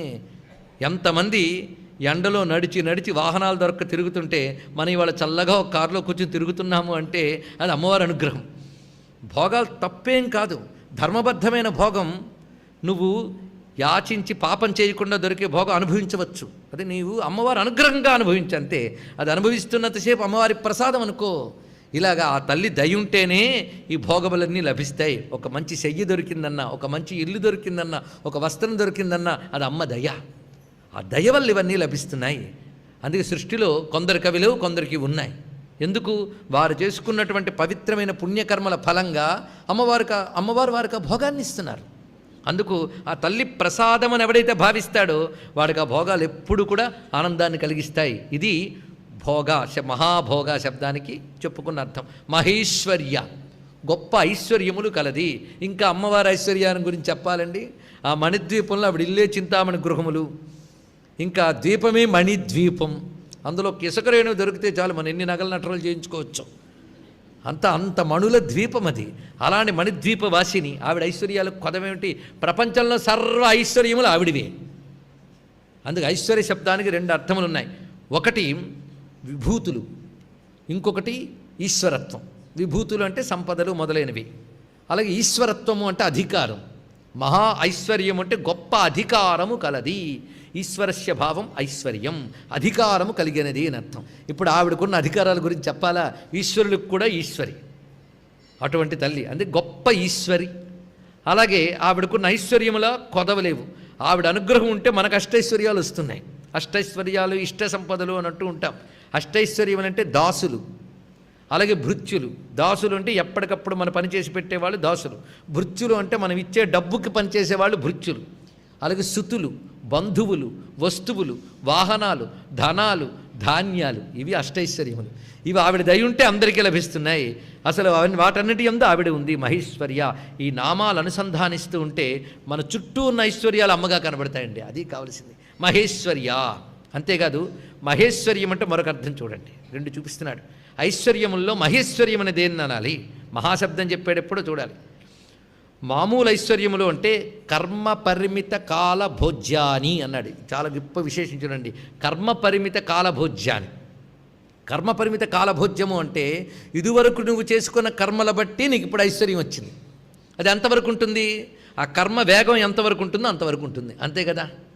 ఓడలు బళ్ళు అవుతాయి, బళ్ళు ఓడలు అవుతాయని సామెతలు మనం చూస్తూ ఉంటాం. అందుకే మహాత్ములైన వారు దేనికి లొంగిపోరు. ఇది ఒకప్పుడు చేసుకున్న పుణ్యకర్మ వల్ల వచ్చింది, అది ఎంతవరకు ఉందో అంతవరకు ఉంటుంది, తర్వాత పోతుంది, అది వాళ్ళకి తెలుసు, అంతే. అందుకే ఇవన్నీ కర్మ పరిమిత భోజ్యం. కనుక ఇప్పుడున్నవి ఎంతకాలం ఉంటాయో తెలియదు. ఈ జన్మలో ఇంత సంపన్నుడు, వచ్చే జన్మలో గర్భదరిద్రుడు అవ్వచ్చు, మనం చెప్పగలమా? అందుకు మనం అనుభవించే ఐశ్వర్యములన్నీ కూడా కాలపరిమిత భోజ్యములు. ఈ విషయాలు తెలిస్తే ఇంకా అహంకారం ఉంటుందండి ఏ ఐశ్వర్యానికైనా? అందుకే ఆధ్యాత్మిక భావన ఉన్నవాడు సరిగ్గా బతకగలడంటే ఇదే అర్థం. అంతేకాదు, కర్మపరిమిత కాలభోజ్యములు భూలోక ఐశ్వర్యములే కాదు, ఏ లోక ఐశ్వర్యములైనా అంతే. నిన్న మనం చెప్పుకున్న ఇంద్రాది లోక ఐశ్వర్యములు కూడా క్షీణే పుణ్యం అర్త్యలోకం విశంతి. ఇవి కర్మపరిమిత కాలభోజ్యములే. ఇవి మహేశ్వర్యాలు అనడానికి లేదుట. మహేశ్వర్యము అంటే కేవలం మోక్షము, పరబ్రహ్మ ప్రాప్తి. అమ్మ పాదములు లభించితే అదే గొప్ప ఐశ్వర్యం. ఎందుకంటే ఆ ఐశ్వర్యానికే కర్మపరిమితి లేదు, అది కర్మ వల్ల వచ్చేది కాదది, అది జ్ఞానాదేవహి, యోగము వల్ల జ్ఞానం వల్ల లభిస్తున్నది. అందుకు అదొక్కటే మహా ఐశ్వర్యం. అపరిమిత ఐశ్వర్యం అనగా మోక్షసుఖము. ఆ మోక్షసుఖమే మహేశ్వర్యము. ఆ మోక్షసుఖం అమ్మవారి యొక్క రూపం గనక మహేశ్వర్య. అందుకే ఆ మోక్షసుఖం ఆవిడే ఇవ్వగలదు, ఆవిడ రూపం. ఎందుకంటే కాంతిస్వరూపమైన దీపమే మనకు కాంతిని ఇవ్వగలదు, మోక్షస్వరూపిణైన అమ్మవారే మనకు మోక్షం ఇవ్వగలరు. ఇది తెలుసుకుని మహేశ్వర్య భావ నామాన్ని ఇంత చక్కగా భావన చేయాలి. అందుకే ముక్తిని ప్రసాదించున్నది, ముక్తి రూపమైనది అని దీనికి అర్థం మహేశ్వరి శబ్దానికి. అందుకు ఒకదానికి ఎన్నెన్ని భావాలు చేయాలి, ఇన్ని అర్థాలు చెప్పేమంటే అర్థం ఇన్ని రకాలుగా భావించాల నామాన్ని. మహావీర్య, మహాబల. ఇందాక సత్వము అన్నప్పుడు ప్రాణశక్తి, ఉనికి, ప్రాణశక్తి. ఇక్కడ బలము, వీర్యము రెండు చూపిస్తున్నాడు. నిజానికి ఇవన్నీ దగ్గర పదములే, కానీ కించిత్ భేదాలు ఉన్నాయి, పరిశీలిద్దాం. మహావీర్య, వీర్యము అనే మాటకి వీర్యం శుక్రే ప్రభావేచ తేజస్ సామర్థ్యరోరపి అని ఇక్కడ చూపిస్తున్నారు. వీర్య శబ్దానికి అర్థం ఏంటంటే ఉత్పత్తి కారణమైన శక్తి. ఉత్పత్తి కారణం శక్తి అని అర్థం. దేన్నైనా ఉత్పత్తి చేయగలిగే శక్తిని వీర్యమును అని అంటున్నారు. అందుకే ఆవిడ మహావీర్య. ఎంత ఉత్పత్తి చేస్తుందంటే అనంత ప్రపంచాన్ని త్రికాలాల్లోని సృష్టిస్తున్నది. చతుర్దశ భువనాల్ని ఉత్పత్తి చేయగలిగిన శక్తి ఆవిడనుంట. అందుకే పరబ్రహ్మ స్వరూపము ఈ మాయ ద్వారా, ప్రకృతి ద్వారా అనంతమైన విశ్వాన్ని సృజిస్తున్నది. అందుకే తాసాం బ్రహ్మ మహద్యోని అహం బీజప్రదప్పిత అని పరమాత్మ గీతలో చెప్తున్నాడు. మహద్యోని అనగా ప్రకృతి, మహత్. ఈ మహత్ యందు ఈశ్వర శక్తి ప్రవేశించి ఈ జగత్తంతా నిర్మాణం అవుతుంది. కానీ జగన్నిర్మాణం చెయ్యగలిగినటువంటి ఉత్పత్తి సమర్థత ఉంది గనక మహదుత్పత్తి కారణం అవిద్యాలక్షణం వీర్యమస్యాహ ఇది మహావీర్య అని మహావీర్య శబ్దానికి అర్థం చూపిస్తున్నారు. మహాబల, దీనికి విశేషంగా మన ఇందాకే బలం గురించి చాలా చెప్పుకున్నాం. మళ్ళీ ఇక్కడ ఎందుకండి చెప్పాడు అంటే బలం అనే మాటకు అనేక అర్థాలు ఉన్నాయి. బలము అంటే సైన్యము అని కూడా అర్థం. మహాంతి సైన్యాని బలాని యస్యాహ. అమ్మవారి దగ్గర గొప్ప బలములు ఉన్నాయట. ఏమిటండి బలములు? భండాసుర వదోద్యుక్త శక్తిసేనా సమన్విత, భండ సైన్య వదోద్యుక్త శక్తిసేనా సమన్విత అని చెప్పినప్పుడు అర్థమేంటి? లెక్కలేని సైన్యములు, మొత్తం శ్రీచక్రం నిండా సైన్యములే. ఇన్ని సైన్యాలు పెట్టుకుని బిందువులో ఆవిడ కూర్చుంటుంది, చుట్టూ సైన్యములే. అందుకు అంత మహాబలము కలది. అమ్మవారిని తలంచుకుంటే ఆవిడ బలగానికి, బలానికి, ఈ బలం నుంచే మన బలగం అనే శబ్దం వచ్చింది. అందుకు అంత బలగం ఉందండి ఆవిడికి. అందుకు అంత బలగము కలది. మహాబుద్ధి అన్నాడు ఇక్కడ. యాదేవి సర్వభూతేషు బుద్ధి రూపేణ సంస్థిత. సృష్టిలో ప్రతివాడి బుద్ధిశక్తి ఆవిడే. అంటే ఆవిడ ఎంత బుద్ధి అండి. అందుకు ఏ బుద్ధి కావాలన్నా ఆవిడికి దండం పెట్టాల్సిందే. అయ్యా మీరు చెప్పింది ఏం అర్థం కాలేదండి, నిన్న ఎవరో పాపం అంటున్నారు, అర్థమైనా అర్థమైనా కూర్చొని వచ్చేస్తున్నామండి, చాలా సంతోషం. ఆ పనైనా చేస్తే ఆవిడకి దయపుట్టి ఎప్పుడైనా అర్థమయ్యేటట్టు చేస్తుంది ఆవిడ. ఎందుకంటే ఆ బుద్ధి ఆవిడ కదండి. చెప్పేవాడికి చెప్పించే బుద్ధి ఆవిడే, వినేవాడికి వినిపించే బుద్ధి. కొందరు వస్తారు, అబ్బా ఎంత ఆనందం ఎక్కడా లేదండి, బాగా అర్థమైపోతుందండి, దేనికి నవ్వాలో దేనికి ఏడవాలో తెలియదు. ఈ అన్నందుకు సంతోషించాలా, ఆ అన్నందుకు బాధపడాలో తెలియదు. ఆవిడకి దండం పెట్టుకోవడం తప్ప. ఎందుకంటే చెప్పించే బుద్ధి ఒకటికి ఇస్తుంది, వినే బుద్ధి మరికొందరికి ఇస్తుంది, విన్న వాళ్ళలో అర్థం చేసుకునే బుద్ధి కొందరికి ఇస్తుంది. అందుకే బుద్ధిని ఇవ్వమ్మా అని దండం పెట్టుకుని శారదా శారదాంబోజ వదన అని దండం పెట్టి కూర్చుంటున్నాం. నేను అంత శారదకి వందనం చేసుకోవాలి, మీరు అంతే చేసుకోవాలి. అందరం చేసుకుంటేనే మహాబుద్ధి, అందరికీ బుద్ధినిచ్చే తల్లి. అందుకు గొప్ప జ్ఞానం. ఒక్కసారి ఆలోచించితే లోకంలో మనం ఎవడైనా ఒక అద్భుతమైన శిల్పం చెక్కితే ఎంత బాగా చెక్కాడండి, ఎవడు చెక్కాడు అని వెంటనే అడుగుతామా లేదా? ఒక అద్భుతమైన పెయింటింగ్ చూస్తే ఎవరో చూడండి అంటే సంతకం ఉంది చూడండి అంటారు. గొప్ప పుస్తకం చదివితే రైటర్ ఎవరో చూస్తాం. ఒక అద్భుతమైన ఒక చిన్న శిల్పం చూస్తేనే కర్త ఎవడో వెతుకుతున్నామే. విశ్వం అనే అద్భుతమైన ఈ శిల్పాన్ని చూసి కూడా కర్త ఎవరైనా ఎందుకు వెతకడం లేదో ఆలోచించండి. ఎవరూ లేకపోతే సూర్యోదయం ఏంటి, చంద్రోదయం ఏంటి, ఎంత అద్భుతం, ఎంత అద్భుతం. భూమిలో అడుగడుగున అద్భుతమే. అద్భుతాన్ని అనుభవించడం చేతకాని పరిస్థితిలో మనం ఉన్నాం. లేకపోతే ఒక విత్తనం అలా విచ్చుకుని అంకురమే ఒక మహావృక్షం అవడం అద్భుతం కాదా? నేను పొద్దుటి వరకు కనబడిన మొగ్గ సూర్యకాంతి తగిలితేనా మొగ్గ కాస్త విచ్చుకుని పువ్వు అయిపోవడం, పువ్వులో ఎప్పుడూ కనీవినని వర్ణములు కనబడడం అద్భుతం కాదా? చెట్టంతా చేదై పండు తియ్యగా ఉంటుంది, అది అద్భుతం కాదా? అంతెందుకంటే 2 గోళీకాయలకి ఇంత చూడడం అనే శక్తి అద్భుతం కాదా? కానీ ఇంత అద్భుతమైన జ్ఞానం ఎవరు పెట్టారు లోకంలో? అది మహాబుద్ధి. ఇది జ్ఞానం. సృష్టిలో అన్నిటి యందు ఆ జ్ఞాన రూపంగా వ్యాపించింది. మీ జ్ఞానం నా జ్ఞానం తయారు చేయలేదు ప్రపంచాన్ని, ఈశ్వర జ్ఞానం తయారు చేసింది. ఆ ఈశ్వర జ్ఞానమే మహాబుద్ధి అని నమస్కారం చేసుకోవాలి. అందుకు ఈ తల్లి మహాబుద్ధి, మహాసిద్ధి. తర్వాత మాట సిద్ధులన్నీ ఈవిడి స్వరూపాలే. సృష్టిలో ఒక్కొక్కడికి ఒక్కొక్క సిద్ధి, కలెక్టివ్గా అన్నీ కలిపిన సిద్ధులు ఆవిడే. అందుకు గొప్ప సిద్ధులన్నీ ఆవిడ రూపములే. మనం ఎన్ని సిద్ధులు మాట్లాడతామో, మంచి విద్య చదివితే విద్యంతా బాగా వంటపడితే విద్యాసిద్ధి, మంత్రం చేస్తే లాభం లేదు. చిట్ట చివరి గుహ్యాదిగుహ్య గోప్తృత్వం గృహాణాస్మత్ గుర్తించకపోతే సిద్ధిర్భవతు మేదేవి అనాల్సిందే. అంటే అంత మంత్రం చేసి ఏమంటున్నావు? అమ్మా సిద్ధి చెయ్యమ్మా అని. అంటే మంత్రం చేసినంత మాత్రం లేదుట, ఆవిడికి ధార పోస్తేనే ఉంది. చూడండి ఇక్కడ చిట్ట చివరికి ధార పోస్తే ఏమంటున్నావు? సిద్ధిర్భవతు మేదేవి త్వత్ప్రసాదాన్మయి స్థిర. అమ్మా నాకు ఈ మంత్రం సిద్ధించు గాక అంటే నువ్వు మాల తిప్పితే ఇవ్వదు, ఆవిడకి నీరు పోసేవి, అది చాలా ప్రధానం. సిద్ధి ఆవిడ చేతిలో ఉంది, అదొక్కటి తెలుసుకుంటే చాలు. కనుక మంత్రసిద్ధి, కార్యసిద్ధి, విద్యాసిద్ధి, ఏ సిద్ధి అయినా ఆవిడేనండి. అని మహాసిద్ధి. ఎన్ని సిద్ధులు చెప్తారు? మీ ఓపిక రాయండి. అన్నీ కలిపి ఆవిడ అని ఒక్క మాట అంటే అయిపోయింది. అణిమాసిద్ధి, మహిమాసిద్ధి, లఘిమాసిద్ధి, గరిమాసిద్ధి, ప్రాప్తిసిద్ధి, ఈశిత్వసిద్ధి, వశిత్వసిద్ధి, సర్వకామసిద్ధి. అబ్బా చెప్తూ ఉన్నామా లేదా? అష్టసిద్ధుల్ని అమ్మవారి యొక్క ప్రథమావరణంలోనే నమస్కారం చేసుకుంటున్నాం కదా మనం ఇక్కడ. ఆ బ్రాహ్మీ మొదలైనవి చెప్పిన వెంటనే సర్వసిద్ధుల్ని నమస్కారం చేసుకుంటున్నామా లేదా? ప్రథమావరణంలో త్రైలోక్యమోహన చక్రంలో అక్కడే ఉంది సిద్ధులన్నీ, గుమ్మం దగ్గరే. ఇంకా బిందువు దాకా ఏంటి, గుమ్మం దగ్గరే ఉన్నాయి సిద్ధులన్నీ. త్రైలోక్యమోహన చక్రం గుమ్మం, అది అంతర్గృహం. అంతఃపురం ఏంటి? బిందువు, అంతఃపురం. అందుకు పురారాతేర్ అంతఃపురం అంటారు సౌందర్యలహరిలో శంకర భగవత్పాదులు వారు. అది అంతఃపురం బిందువు అండి. ద్వారం ఏది? త్రైలోక్యమోహన చక్రం. ఆ త్రైలోక్యమోహన చక్రం సిద్ధిస్తే చాలు, ద్వారంలోనే ఇచ్చేస్తుంది అమ్మవారు అంతరం. కొందరు ఏంటంటే ద్వారంలో ఇచ్చింది పుచ్చుకుని బయటకు వచ్చేస్తుంటారు, అది లాభం లేదు. ద్వారంలో ఇచ్చింది పుచ్చుకుని బయటకు వచ్చేవాళ్ళని బిచ్చగాడు అంటారు. లోపలికి వెళ్ళి అమ్మ దగ్గర ఉంటే పిల్లవాడు అంటారు, బిడ్డ అంటారు. మన బిడ్డలా అమ్మను ఆశ్రయించాలి, బిచ్చగాళ్ళలా కాదు. కానీ ద్వారం దగ్గర సిద్ధులు వస్తున్నాయి. మహాత్ములు ద్వారం దగ్గర వచ్చిన వాడితో తృప్తి చెందరట, అది పెద్ద విషయం. కానీ మహాసిద్ధులన్నీ అక్కడే ఉన్నాయండి. ఒక్కసారి ఆలోచిస్తే అణిమ, మహిమ, గరిమ, లిగమ అంటే అమ్మవారు ఉపాసన చేస్తే అణిమ, మహిమ వస్తాయిట. ఏమిటివి? అణిమ, మహిమ అంటే చూస్తూగానే ఇంత అయిపోవచ్చు. మహిమ అంటే అంత అయిపోవచ్చు. ఇవన్నీ ఆంజనేయ స్వామి వారికి ఉన్నాయి మహానుభావుడికి. అష్టసిద్ధినవనిధిగే దాత అసవరదీని జానకి మాత మహానుభావుడికి ఉన్నాయి.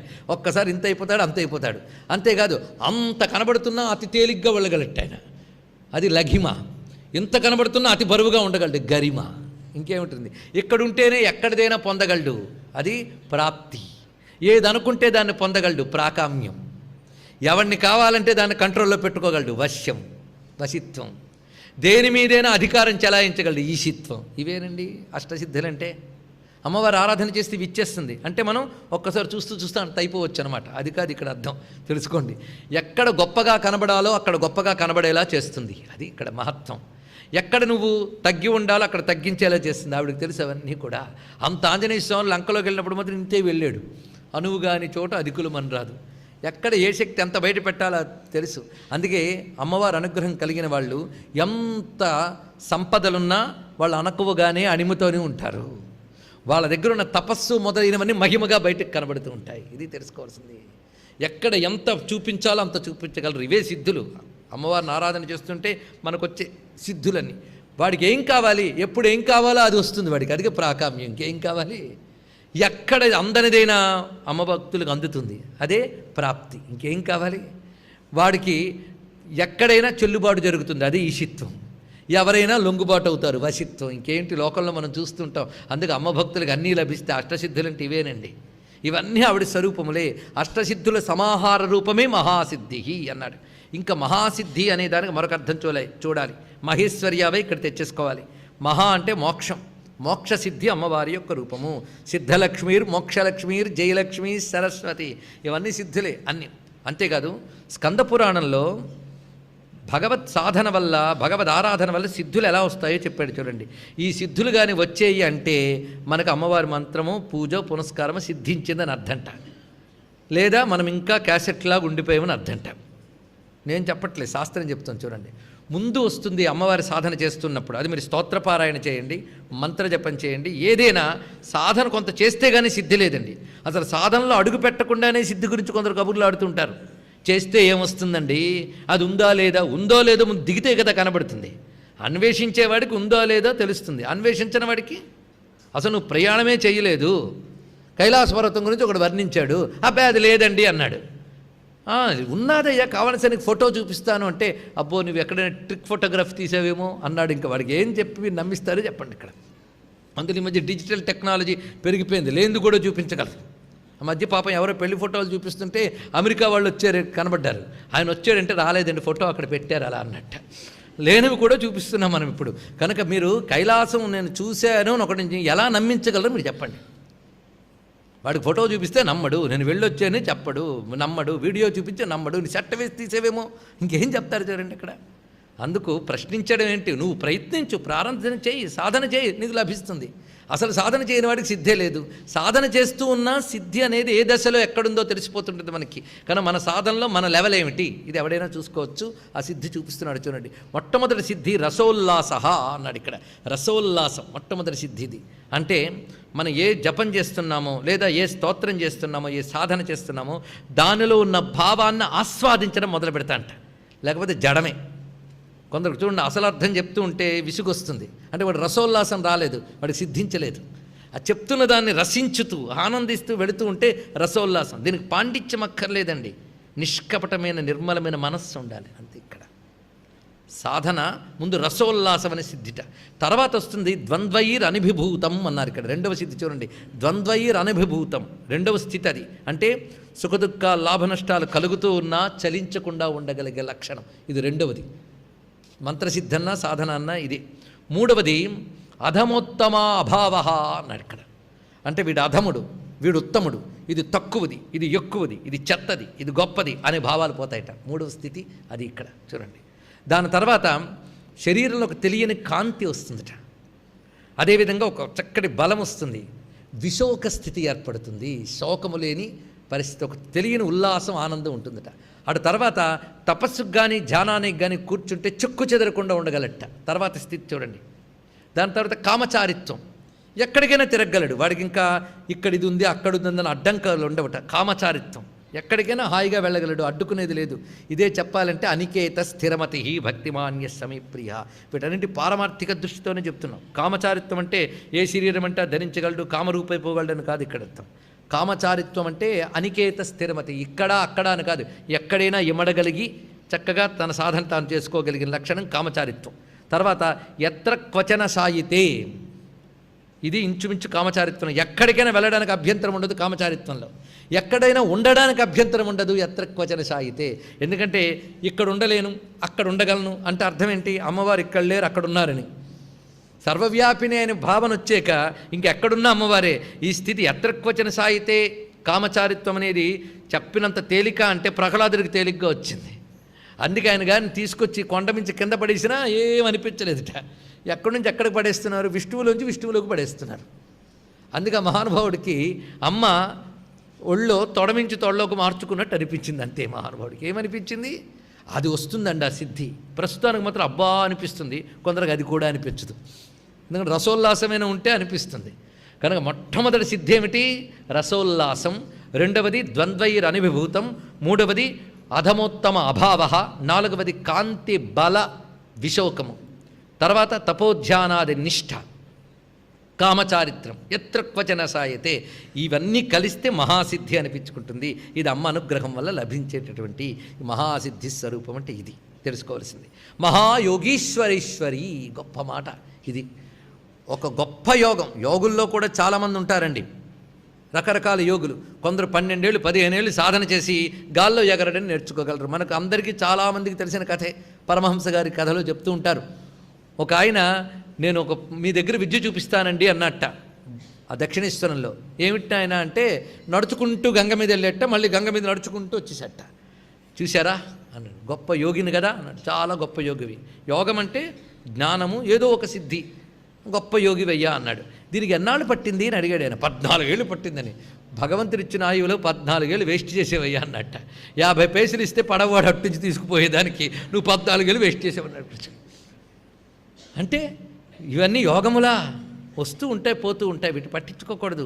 కనుక కాలం దేనికి? మహాయోగంకి వినియోగించు. మహాయోగము అంటే ఆ తల్లి పాదములు లభించడమే మహాయోగం. ఆ పరతత్వ ప్రాప్తి లభించాలి, జగదంబ లభించాలి, జగదంబ అనుగ్రహం లభించాలి. అంటే మహాయోగం అంటే అది పొందిన వాళ్ళు యోగీశ్వరులు. ఆ మహాయోగంలో గొప్పవాళ్ళు. ఆ మహాయోగంలో కూడా కొందరు కేవలం జపంతో ఆగుతారు, కొందరు ధ్యానంతో ఆగుతారు, కొందరు కుండలతో వెళ్తారు, ఒక్కొక్కరు ఒక్కొక్క స్టేజ్కి వెళ్తారు. అలా పరిపూర్ణంగా మహాయోగాన్ని పండించుకున్న వాళ్ళెవరో వాళ్ళు మహాయోగీశ్వరులు. అలాంటి వాళ్ళందరికీ ఈవిడ ప్రభువు గనక మహాయోగీశ్వర ఈశ్వరి, ఇది ఒక అర్థం. అంతేకాదు ఎత్తర యోగీశ్వర కృష్ణో కూడా మీరు అన్వయించుకోవచ్చు. అన్ని యోగములకు ఈవిడ ఈశ్వరి. యోగములన్నింటిలో గొప్పవి ఏవో వాటికి కూడా ఈవిడ ఈశ్వరి. అంటే యోగముల్లో గొప్పవి అన్నిటికీ కలుపుకుని ఈవిడ మహాయోగీశ్వరేశ్వరి. ఇంకొక అర్థం ఉన్నది. మహాయోగీశ్వరులు అంటే బ్రహ్మ విష్ణు రుద్రులు, వీళ్ళని మహాయోగీశ్వరులు అంటారు. ఎందుకంటే యోగము అంటే ఏదైనా చేయగలిగే సమర్థత, అది కూడా యోగమే. అందుకే యోగమాయాముపాశ్రిత అని కృష్ణ పరమాత్మను వర్ణిస్తూ చెప్తారు. యోగశక్తితోనే భగవంతుడు ఏదైనా చేస్తాడు, ఒక్కొక్కరికి ఒక్కొక్క యోగశక్తి. అలాగా దేవతలందరికీ కూడా యోగములు ఉన్నాయి. ఇంద్రాది దేవతలకు కూడా వాళ్ళ యోగములు వాళ్ళకు ఉన్నాయి, వాటితో ఎన్నైనా చేయగలరు. ఇప్పుడు ఏదైనా చేయగలిగే సర్వసమర్థులు ఎవరంటే బ్రహ్మ విష్ణు రుద్రులు. ఆ బ్రహ్మ విష్ణు రుద్రులు అనబడే మహాయోగీశ్వరులకు కూడా ఈశ్వరి గనక మహాయోగీశ్వరీశ్వరి. ఇది మనం ఒక్కసారి భావన చేస్తే మనం బ్రహ్మోపేంద్ర మహేంద్రాది దేవ సంస్థుత వైభవ అని నమస్కరిస్తున్నామా లేదా?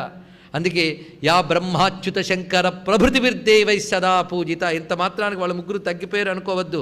వాళ్ళ ముగ్గురు రూపంలో ఉన్న శక్తి ఆవిడే. ఇది తెలుసుకోవాల్సింది, ఆ ఏకత్వాన్ని. అందుకే మహాయోగీశ్వరేశ్వరి అని చూపిస్తున్నాం. ఇప్పటి వరకు మహాశబ్దాన్ని మీరు బాగా గమనించినట్లయితే అడుగడుగున మనం దేవీ మహాత్మ్యంలోని సప్తశతీ వాక్యములతో అనుసంధానం చేసుకుంటూ వెళుతున్నాం. అలా ఇక్కడ మొత్తం 14 నామముల్ని మనం నమస్కారం చేసుకుంటున్నాం. ఈ నామాలకి 14 రకాల బీజాలు ఉన్నాయి. ఆ బీజాలు క్షం అంటూ మొదలవుతాయి. చెప్పకూడదు బీజాక్షరాల సభలో కనుక చెప్పట్లేదు, కానీ బీజ అధిదేవతలను ఒక్కసారి చెప్పుకుందాం పోనీ, సంతోషం. వాయువు, ఆత్మ, సత్యదేవుడు, సర్వము, పురః, అంతః, యజ్ఞ, వషట్కార, ఇంద్ర, రుద్ర, విష్ణు, బ్రహ్మ, నమః, ప్రజాపతి అనబడే మొత్తం 14 మంది దేవతలు. ఈ 14 నామాలకు దేవతలు. వీళ్ళ బీజాక్షరములే అక్కడ ఉంటాయి. ఆ శక్తి అంతా ఇక్కడుందండి. మొత్తానికి సహస్రనామ స్తోత్రంలో ఎన్నెన్ని విద్యలు దాగి ఉన్నాయో ఇప్పుడు తెలుసుకుని, ఇప్పుడు మహాపూజ్య నుంచి మనం ఇంతవరకు చెప్పుకున్న నామముల తర్వాత మహాతంత్ర నుంచి యోగిని గణసేవిత వరకు ఉన్న నామముల వరుస 13. ఈ 13 నామాల్లో ఏం చెప్పబడిందో తెలుసా? మహాయాగక్రమం అనే ఒక విద్యను పెట్టారు ఇక్కడ. మహాయాగం అంటే ఏమిటి? ఇది చాలా విశేషం. మహాయాగం, రహోయాగం, అంతర్యాగం, బహిర్యాగం, ఈ శబ్దములన్నీ శ్రీ విద్యలో వచ్చే పదజాలం, టెర్మినాలజీ, అక్కడుండే సాంకేతిక పదాలు, పారిభాషిక పదాలు, ఇవన్నీ కూడా. ఇక్కడ మహాయాగం గురించి చెప్పిన విశేషాలు చూద్దాం. మహాయాగము సాధారణంగా చేసేటప్పుడు మనకి ఈ మహాయాగ ప్రస్తావన లలితోపాఖ్యానంలో మనం చేసుకున్నాం. మహాయాగం చేసిన వాడెవడు? శివుడు. మహాశంభువు చేసేట మహాయాగం. అమ్మవారి యొక్క శక్తి ఆవిష్కృతం కావాలంటే యాగం చేయాలి. అప్పుడే జాతవేద శేషునవా కనబడుతుంది. అలాంటి జాతవేదం రగల్చగలిగి ఆరాధన చేసే యాగం ఎవడు చేయగలిగాడు? శివుడు ఒక్కడే చేయగలిగాడు. భండాసురుడు బాధ తట్టుకోలేక దేవతలందరూ కలిసి పరమేశ్వరుణ్ణి ప్రార్థన చేస్తే ఆయన గురువై వచ్చి ఒక మహాయాగం చేశాడు. ఆ మహాయాగంలో ఒక సముద్రాన్ని ఎండగట్టి మిగిలిన సముద్రాలన్నింటినీ ఆహుతి చేసి దేవతలందరినీ పడమన్నాడు. ఆయన చేసింది మహాయాగం. అది ఆ మహాయాగ క్రమం విశేషంగా వర్ణిస్తారు ఈ హయగ్రీవ స్వామి వారి ఈ అగస్త్యులకే.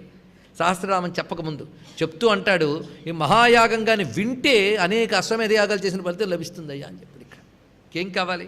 అలాంటి మహాయాగ క్రమం ఇక్కడి నుంచి చెప్పబడుతున్నది. ఈ మహాయాగమే నిజానికి ఇప్పుడు మనం చేస్తున్న బాహ్య శ్రీచక్ర ఉపాసన. ఇది మహాయాగమే పూర్తిగా. అక్కడ ఆయన తెచ్చిన పద్ధతి అంతటిని గమనించుకుంటూ ఉంటే అదే విషయం ఇక్కడ. అందుకే మహాయాగం అంటే బహిర్యాగ అంతర్యాగములు కలిపి కానీ చేయగలిగితే మహాయాగం. ఇది ఉపాసకులైన వాళ్ళకి బాగా తెలుస్తూ ఉంటుంది. మన లోపల శక్తిని తెలుసుకుంటూ మన అహాన్ని ఆహుతి చేస్తూ ఉంటే అది అంతర్యాగం. ఎదురుగా శ్రీచక్రమనందు ఆరాధన చేస్తూ ఉంటే అది బహిర్యాగం. ఇది కాకుండా శ్రీ విద్యాయాగం అని మరొక యాగం ఉన్నది. ఈ విషయాలన్నీ మరొక నామం దగ్గర తెలుసుకుందాం. మహాతంత్ర, మహామంత్ర, మహాయంత్ర, మహాసన, మహాయాగక్రమారాధ్య, మహాభైరవ పూజిత, మహేశ్వర మహాకల్ప మహాతాండవ సాక్షిణి, మహాకామేశ మహిషి, మహాత్రిపుర సుందరి. అక్కడి నుంచి మనకి చిట్ట చివరికి నామం యోగినీగణ సేవిత వరకు వెళతాం. అప్పుడు ఇంతవరకు వివరిస్తున్నారు. ఇప్పుడు మహాతంత్ర, గొప్ప తంత్రం అమ్మ యొక్క రూపము. నిన్న పొరపాటును శ్రద్ధగా విన్నవాళ్ళు ఎవరైనా ఉంటే, ఎవరు పొరపాటు శ్రద్ధగా విన్నవాళ్ళు ఎవరైనా ఉంటే, సర్వతంత్ర రూప చెప్పుకున్నాం కదా. అందుకు నేను ఇక్కడ తంత్రాల గురించి ఎక్కువ చెప్పగలగదు, చాలా విశేషం. మహాతంత్ర అంటే గొప్ప తంత్రము. గొప్ప తంత్రం అనగా శ్రీ విద్య. ఇంతకు చాలు, ఇంక వ్యాఖ్యానం ఏమి అక్కర్లేదు. అన్ని తంత్రాలు ఒక ఎత్తు, శ్రీ విద్య ఒక్కటే ఒక ఎత్తు. దీనికి ప్రత్యేకత ఏమిటయ్యా అంటే, ఇతర తంత్రములు కేవలం భుక్తికేట. ఈ తంత్రము భుక్తిముక్తులు రెండిటికీ పనికొస్తూ ఉన్నటువంటిది. అని మోక్షకారకమైన తంత్రం కనుక దీని పేరు మహాతంత్ర. మహా అంటే మోక్షము బ్రహ్మపదంలోనే వాడాలి కదా. అందుకే పరబ్రహ్మ ప్రాప్తికి పనికొచ్చే తంత్రము కనుక శ్రీ విద్యయే మహాతంత్రము. ఆ శ్రీ విద్యకు సంబంధించిన తంత్రంలో ఉండేది మంత్రము యంత్రము కదా. అందుకే శ్రీ విద్యా మంత్రము మహామంత్ర అనగా శ్రీ విద్యా మంత్రమే మహామంత్రము. మహాయంత్ర మరి చెప్పక్కర్లేదు, శ్రీచక్రమే మహాయంత్రం. నిజంగా శ్రీచక్ర అనుకున్న విశేషం ఏంటి అంటే, భూప్రస్తార, మేరు ప్రస్తార, కైలాస ప్రస్తారములను ప్రధానంగా 3 ప్రస్తారాలు ఉన్నాయి. ఇంకా ఏ యంత్రానికి కనబడతాయి 2 విశేషాలు మనకి దీనికే కనబడతాయి. భూప్రస్తారం అన్నప్పుడు మనం 2 డైమెన్షనల్గా చూసుకునేది భూప్రస్తారం. మేరు ప్రస్తారం అంటే 3 డైమెన్షన్స్. వాటి యందు ప్రధానమైన బీజాక్షములతో లిఖించి చూస్తే కైలాస ప్రస్తారం. కైలాస ప్రస్తారాల్ని గృహాల్లో పూజించరాదు అని చెప్తారు. మేరు ప్రస్తాదులు కూడా గురువుపదేశంతో గురువు యొక్క సంప్రదాయాన్ని అనుసరించి చేయవలసినదే. అందుకు మేరు ప్రస్తార, భూప్రస్తార, కైలాస ప్రస్తారములని 3 ప్రస్తారములుగా ఉన్నది మహాయంత్రము. ఇది అమ్మవారి యొక్క స్వరూపం. ఇవి కాకుండా మహాయంత్ర శబ్దముతో చెప్పబడేవి ఏంటంటే శ్రీచక్రము, రుద్రయంత్రము, వనదుర్గాయంత్రము, దుర్గాయంత్రము, ఇలా కొన్ని మహాయంత్రములు నేను చెప్పబడతాయి. అంటే ఏ మంత్ర విద్య అయితే ఇహాన్నిస్తూనే పరాన్ని కూడా ఇవ్వగలదో అలాంటి విద్యలకే మనం మహామంత్రము, మహాయంత్రం అనాలి. అది శ్రీ విద్య కావచ్చు, పంచాక్షరి, దక్షిణామూర్తి, అష్టాక్షరి, ఇవన్నీ కూడా మనకి ఇహము పరము కూడా ప్రసాదించగలిగేవి. అందుకని లౌకికమైన ఏవో యంత్రాలు వేసుకుని ఏవో చేసుకునేవన్నీ కూడా లౌకిక యంత్రాలు, వాడికి మహాస్థానం లేదు అవి. అందుకు ఇక్కడ మోక్షకారకమైనటువంటి విద్యలన్నీ తీసుకోవాలి. అయితే అన్ని విద్యల స్వరూపం శ్రీ విద్య. ఎందుకంటే శ్రీ విద్యలో లేని మంత్రం లేదండి. సమిష్టిగా షడామ్నాయ విద్యల్లో మనం చూస్తే 6 ఆమ్నాయ విద్యలు కదా శ్రీ విద్యలో ఉన్నాయి. 6 ఆమ్నాయముల్లో ఉన్న మంత్రములే ఏవైనా మనకి మీరు అనుకునే పంచాక్షరి కానీ అష్టాక్షరి కానీ అన్ని ఆమ్నాయముల్లోంచి వచ్చినటువంటివే. షడామ్నాయ సమిష్టి విద్య శ్రీ విద్య. అందుకు ఇక్కడ ఆ షడామ్నాయ విద్యల్ని, అంటే పంచామ్నాయములు మనం చెప్పుకుంటూ ఉంటాం కానీ అనుత్తరామ్నాయం వరకు వెళుతూ ఉన్నాం మనం ఇక్కడ. అందుకు షడామ్నాయ విద్యనే భావన చేసుకోవాలి. అందుకు మహామంత్ర, మహాయంత్ర అని చెప్పబడుతున్నది. అందుకే శ్రీ విద్యకి యంత్రరాజమని, సిద్ధవజ్రము అని పేరున్నదని. శ్రీచక్రానికి సిద్ధవజ్రం అని పేరు. అది ఎన్ని విశేషాలు ఉన్నాయో చూడండి. శ్రీచక్ర స్వరూపం అంతా ఇంత కాదు. అది అలాగని గొప్పదని చెప్పేసి ఆసక్తిగా వెళ్ళడం కాదు. దానికి కావలసిన శ్రద్ధ, సంస్కారము ఇవన్నీ అవసరమే. శ్రద్ధా సంస్కారములు గురుముఖత తెలుసుకోవాల్సిందే. ఎంత ఎలక్ట్రికల్ ఆపరేషన్ అయినా, ఎలక్ట్రిసిటీని ఆపరేట్ చేయాలన్నా దానికి కావలసిన నాలెడ్జ్, విద్య, స్టడీ సర్టిఫికేట్ ఎలా కావాలో దీనికి అలా కావలసిందే అని తెలుసుకుని మనం మహాయంత్ర అనే నామానికి నమస్కారం చేసుకుందాం. అసలు యంత్రం అంటేనే ఎనర్జీ ఫీల్డ్ అని నిన్ననే చెప్పుకున్నాం. శక్తిని కేంద్రీకరిస్తే దాని పేరు యంత్రము. శక్తిని ఎక్కడ కేంద్రీకరిస్తామో దాని యంత్రం అని అంటాం. అందుకు మంత్రశక్తి, దేవతాశక్తి కేంద్రీకృతమైన చోటు యంత్రం. అంతేకాదు, యంత్రము అనే మాటకి మరొక విశేషం ఏంటంటే, యంత్రము అంటే యమించునది, కంట్రోల్ చేస్తుంది అండి. ఇక్కడ కంట్రోల్ చేయాలి. ఏమిటి? నీ యొక్క బుద్ధుల్ని, ఇంద్రియాల్ని కంట్రోల్ చేయగలిగితే అదే పెద్ద యంత్రం. కనుక అమ్మవారి ఆరాధన నెమ్మదిగా మనం నియంత్రించుతున్నది. కానీ నియంత్రించుతున్నది. ఆ నియంత్రణ శక్తే అమ్మవారు యంత్రం. అంతేకాదు యాతన నుంచి రక్షించేది యంత్రము అని ఒక మాట చెప్తారు. అందుకే యంత్రారాధన చేసినటువంటి వాళ్ళకి నరక యాతనలు ఉండవు. అందుకే యాతనల నుంచి కాపాడేది కనుక యంత్రము అని. మహాసన, గొప్ప ఆసనము కలదుట అమ్మవారికి. ఆవిడ చోటండి. ఆవిడ చోటు చాలా గొప్పది. గొప్పది అంటే అంత ఉందా, ఎంత ఉందా అంటే అంతా ఉంది. అంతా కలుపుకుని ఆవిడ ఆసనం ఏంటి? ప్రపంచమే ఆవిడ ఆసనం. ఆవిడ కూర్చుంటేనే ఇది యాక్టివేట్ అవుతుంది. ఆవిడ ఆసనం కూర్చుంటేనే ప్రపంచం యాక్టివ్ అవుతుంది. అందుకే ప్రపంచంలో అంతటా ఆవిడ కూర్చుంది. ఎక్కడ కూర్చుంది? ప్రపంచమంతా. ప్రపంచమంతా కదా. కనుక ప్రపంచం అంటే మీరు లెక్క పెట్టండి, 5 పంచభూతాలు, పంచ తన్మాత్రలు, పంచ ప్రాణాలు, పంచ జ్ఞానేంద్రియాలు, పంచ కర్మేంద్రియాలు, ఈ పంచతో కూడిన ప్రపంచమంతా అమ్మ కూర్చుంది కనుక ఆవిడ పంచబ్రహ్మాసన స్థిత. అంతేకాదు మన హృదయమే ఆవిడ ఆసనం.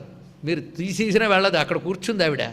మనం చేయాల్సింది కూర్చున్నావిని తెలుసుకోవడమే, కొత్తగా కూర్చోబెట్టక్కర్లే. ఇది తెలుసుకోండి, కూర్చున్నావిని తెలుసుకోవడం. అక్కడ ఆవిడ కూర్చుంటేనే ఈ పంచ తిరుగుతోంది. శరీరం పంచభూతాత్మకమై పంచ తన్మాత్రలతో, పంచ జ్ఞానేంద్రియాలతో, పంచ కర్మేంద్రియాలతో, పంచ ప్రాణాలతో తిరిగే ఈ శరీరమే అమ్మవారికి మహాసనం. ఇక్కడుంది ఆ తల్లి. ఎక్కడ కూర్చుని ఆవిడ ప్రకాశిస్తేనే నువ్వు నడవగలుగుతున్నావు. అందుకు మహాసన అంటే ఇంత భావన చేయాలి. అందుకే పంచబ్రహ్మాసనము చేయాలి. శ్రీచక్రమే అమ్మవారి యొక్క మహాసనము. ఇదొకటి గొప్పగా తెలుసుకోవాల్సింది. శ్రీచక్రరాజ సింహాసనేశ్వరి అన్నారు కదండి. శ్రీచక్రరాజమే అమ్మవారి సింహాసనం. అక్కడ కూర్చుంటుంది ఆవిడ. అందుకు మహాసన. ఇంతవరకు చెప్పిన మహాయంత్రమే మహాసనముగా కలిగినటువంటిది. ఇది మహాయాగ క్రమారాధ్య. అమ్మవారిని ఆరాధన చేయాలంటే మహాయాగ క్రమముతో ఆరాధించాలి. క్రమము అంటే పద్ధతి. దేని తర్వాత ఏం చేయాలి, దేని తర్వాత ఏం చేయాలి, పద్ధతి. పద్ధతి అంటూ ఒకటి ఉంది అంటే, సిస్టమ్ ఉన్నదంటే సైన్స్ అని అర్థం. ఒక సిస్టమేటిక్ ఆర్డర్ ఉంటే సైన్స్. సైన్స్ ఎప్పుడైనా నేర్చుకుని చేయవలసిందే. అందుకు ఆ పద్ధతి ప్రకారంగా ఆరాధించుతాం గనక మహాయాగ క్రమము ద్వారా ఆరాధింపబడుతున్నది. అమ్మవారి ఆరాధనకున్న క్రమం అది. ఆ మహాయాగ క్రమం ఆయనకు తెలుసు, మహానుభావుడికి. అందుకే మొత్తం అందరూ కలిసి దేవతలు శివాయ గురవే నమః అని ఆశ్రయించారటండి. వెంటనే ఆయన వచ్చి నేను చేస్తా మహాయోగం, మీ వల్ల కాదన్నాడు. ఇదంతా మనం చిదగ్నికుండ సంభూత దగ్గర వివరంగా చెప్పుకున్నాం కనుక ఇక్కడ మరి చెప్పనవసరం లేదు కదా. అవసరం లేదు కదా, సంతోషం. సరే, మొత్తానికి మహాయాగ క్రమం అనగా ఆయన చేసేటప్పుడు ఇప్పటికి కూడా మహాయాగం అనగా అమ్మవారిని ఆరాధన చేయుట. మహాయాగమని వేదంలో అగ్నిష్టోమ, జ్యోతిష్టోమ, పాకయజ్ఞ, హవిర్యజ్ఞములు మొదలైనవన్నీ మహాయాగములని చెప్పబడుతున్నాయి. ఆ వైదిక యజ్ఞములన్నిటి చేత ఆరాధింపబడేది ఆ తల్లే. అంటే కర్మఫలేషు జుష్టాం కదా, అందుకు ఆ తల్లే. అలాగే శ్రీయాగ అంబాయాగముల్ని మహాయాగం అంటారు. శ్రీ విద్యా యాగం ఒకటి ఉన్నది మనకి. అంటే అగ్నిహోత్రమునందు నవావరణ స్వరూపాలకి అక్కడున్న దేవతలకి ఆహుతులు వేసి చేసేది శ్రీ విద్యా యాగం. ఇది ఆ సంప్రదాయం వాళ్ళు చేస్తుంటారు. ఏ మంత్రం చేసినా సరే ఆ మంత్రాన్ని అనుష్ఠానం చేయడం, హోమం చేయడం రెండూ ఉన్నది. అలాగే మంత్రములో ఉన్నటువంటి ఆవరణ దేవతలకు కూడా ఆహుతులు ఇస్తారు. ఇవన్నీ క్రమముగా తెలిసి ఆరాధన చేస్తే అందులో అమ్మవారి మంత్రములను ఆరాధన చేయడం మహాయాగం. అది క్రమముగా చేస్తే మహాయాగ క్రమం. ఈ మహాయాగ క్రమం ద్వారా ఆరాధింపబడుతోంది కనుక మహాయాగ క్రమారాధ్య. ఈ మహాయాగ క్రమంతో మొట్టమొదటి చేసిన వాడు ఎవడు? పరమేశ్వరుడు. అందుకే మహాభైరవ పూజిత. మహాయాగ క్రమం ద్వారా మహాభైరవుడి చేత పూజింపబడింది. మహాభైరవుడు అంటే శివుడండి. ఎందుకయ్యా అంటే 8 భైరవులు ఉన్నారు ప్రధానంగా మనకి, అష్టభైరవులు. వీళ్ళ పేర్లు తలుచుకుంటే చాలు మనం ధన్యులం అయిపోతాం. అందుకు మహాభైరవుడిని ఒక్కసారి తలుచుకోవాలి. భైరవ అంటే కొంతమంది అదేదో దుష్టశక్తి క్షుద్రశక్తి అనుకుంటారు. వీడిది అయితే గొప్ప, వీడిది కాకపోతే తప్పు. అదొకటి ఉంది లోకంలో. అందుకే ఎప్పుడు భైరవ భైరవి అనగానే అది ఉగ్రశక్తులు క్షుద్రశక్తులు అనద్దు. భైరవ బ్రహ్మశబ్దమే, సామాన్యం కాదు. కాశికా పురాధినాథ కాలభైరవం భజే. భైరవ అంటే భయంకరమైన శక్తి అండి, ఒప్పుకుంటాం. భయంకరమైన శక్తి అంటే ఉగ్రత్వం. ఇప్పుడు సెక్యూరిటీ గార్డు ఉన్నారు, సెక్యూరిటీ గట్టిగా ఉందనుకోండి, దొంగలు కూడా వెళ్ళడానికి భయపడతారు. ఎందువల్ల? వాళ్ళకంటే వీడికి బలం ఉందని. అంతేగాని ఆ సెక్యూరిటీ గార్డు ఏం పర్వాలేదు, ఒక్కడు కొడితే పడిపోతాడు, లోపలికి వెళ్ళిపోవచ్చుని వాడు అనుకున్నాడు అనుకోండి. మన ఇక్కడ అలాంటి సెక్యూరిటీ గార్డుని పెట్టుకుంటే మనం ఎంత భయపడాలి. అందుకే సెక్యూరిటీకి ఉండాల్సిన ఫోర్స్ ఎంత గట్టిగా ఉండాలండి. అందుకే ఎవడైతే వాచ్ చేస్తుంటాడో వాడికి ఎక్కువ శక్తి ఉండాలి. అలాంటి వాడిని పెట్టుకుంటే మనం ఇంట్లో ధైర్యంగా పడుకోవచ్చు. అందుకు వాడికి అంత శక్తి ఉండాలి. అందుకే ఇది వాచింగ్ పవర్. భైరవుడు అంటే వాచింగ్ పవర్. ప్రపంచాన్ని వాచ్ చేస్తుంటాడు. ఈ వాచ్ చేసేటప్పుడు మొట్టమొదటి ఏ రూపంలో వాచ్ చేస్తుంటాడు తెలుసా? కాల రూపంలో అందరినీ వాచ్ చేస్తుంటాడు. ఆ వాచింగ్లో ఎవడైనా తేడా చేశాడో కొడతాడు. ఆయన కొడితే ఎవడు కంట్రోల్ చేయలేడు. ఆయన రక్షించినా ఇంకా చాలని ఎవరు అనలేరు. ఆయన రక్ష, ఆయన శిక్ష ఆయనకే చెల్లు. అందుకే కాల రూపంలో అందరినీ గమనించుకుంటూ ఉంటాడు కనుక కాలభైరవం భజే. ఇది తెలుసుకోవాలి, ఆయనే కాలభైరవుడు. అలాగే 8 రకాల భైరవ రూపాలు ఉంటాయి. ఈ 8 రకాల భైరవుల్లో మనకి కాలభైరవుడు కనబడ్డు, ఆయన ప్రధాన భైరవుడు అనుకోవాలి మనం. అంటే ఆయన యొక్క స్వరూపాలు 8. అసితాంగ భైరవుడు, రురు భైరవుడు. ఈ పేర్లు వింటే ధన్యులమైపోతామండి. వీళ్ళకంటూ ఆరాధనలు చేస్తారు. అష్టమి మొదలైన తిథులు వచ్చినప్పుడు మరింత విశేషంగా ఆరాధన చేస్తారు. అంతేకాదు భైరవ స్మరణతో అనేక దుష్టశక్తుల నుంచి బయటకు వచ్చేవచ్చు. భైరవ ఉపాసన చాలా విశిష్టమైనటువంటిది. అందుకే కేవల క్షుద్ర ప్రయోజనాలు చేసే భైరవ ఉపాసకును వదిలేద్దాం, కానీ ఉత్తమ ప్రయోజనంతో చేసే భైరవ ఉపాసన పరబ్రహ్మవాచకం. అందుకే అసితాంగ భైరవ, రురు భైరవ, చండ భైరవ, క్రోధ భైరవ, ఉన్మత్త భైరవ, కపాల భైరవ, భీషణ భైరవ, సంహార భైరవ, ఇవి మొత్తం అష్టభైరవులు అంటారు వీన్ని. కాశీక్షేత్రంలో అష్టభైరవ క్షేత్రాలు ఉన్నాయి. అష్టభైరవ యాత్ర అని చేస్తారండి, అదొక ప్రత్యేకం. ఆదివారం వచ్చినా అష్టం వచ్చినా ఈ భైరవుడికి చాలా విశేషం. చిత్రం ఏంటంటే మార్గశీర్ష శుద్ధ అష్టమికి కాలభైరవ అష్టమని విశేషమైన పేరు. మనం ఈ మాసంలో ఒక్కసారి నమస్కారం చేసుకుందాం. మాసంలో ఉన్నాం. ఆ భైరవ స్వామికి అంత విశేషమైనటువంటి స్వరూపం ఉన్నది. ఇప్పటికీ ఆరాధన అంతో ఇంతో మనకు బాగా కనబడుతోంది. తమిళనాడులో మళ్ళీ కనబడుతోంది. మనకి వైదికమైన అనేక మంది దేవతల ఆరాధనలు ఇప్పుడు కనబడుతున్నాయి. మీకు దక్షిణామూర్తి ఆరాధనలు అక్కడే ఇటీవల కాలంలో ఇటుకు కూడా తెలుస్తూ ఉన్నాయి, కానీ ఎక్కువ అటువైపు మనకు కనిపిస్తాయి. ఇప్పటికీ ఆదివారాలు భైరవారాధనలు బాగా చేస్తారు అక్కడ. అందుకు ఆ భైరవారాధన, ఈ భైరవులు ఇంతమంది భైరవులు ఒకరు ఉన్నారు. సూర్యుడిని కూడా భైరవుడు అంటారండి. వాడి పేరు మార్తాండ భైరవుడు. అది మరొక ప్రత్యేకం, అప్పుడు తెలుసుకుందాం. అంతేకాదు భైరవ శబ్దానికి మరొక అర్థం చూస్తే భరత్వ రమణత్వ వమనత్వాత్ భైరవ అన్నారు. భరత్వ రమణత్వ వమనత్వములు 3 ఎవడుకున్నాయో వాడెవరు భైరవుడు. అంటే భరత్వం అంటే పోషించుట. సృష్టిలో అందరినీ పోషించే శక్తి ఎవడు? స్థితికారకుడు పరమాత్మ. అంతేకాదు రమణత్వ ఆనందింపజేసేవాడు, పోషణ ఆనందము ఈ 2 ఇచ్చేవాడు ఆయన.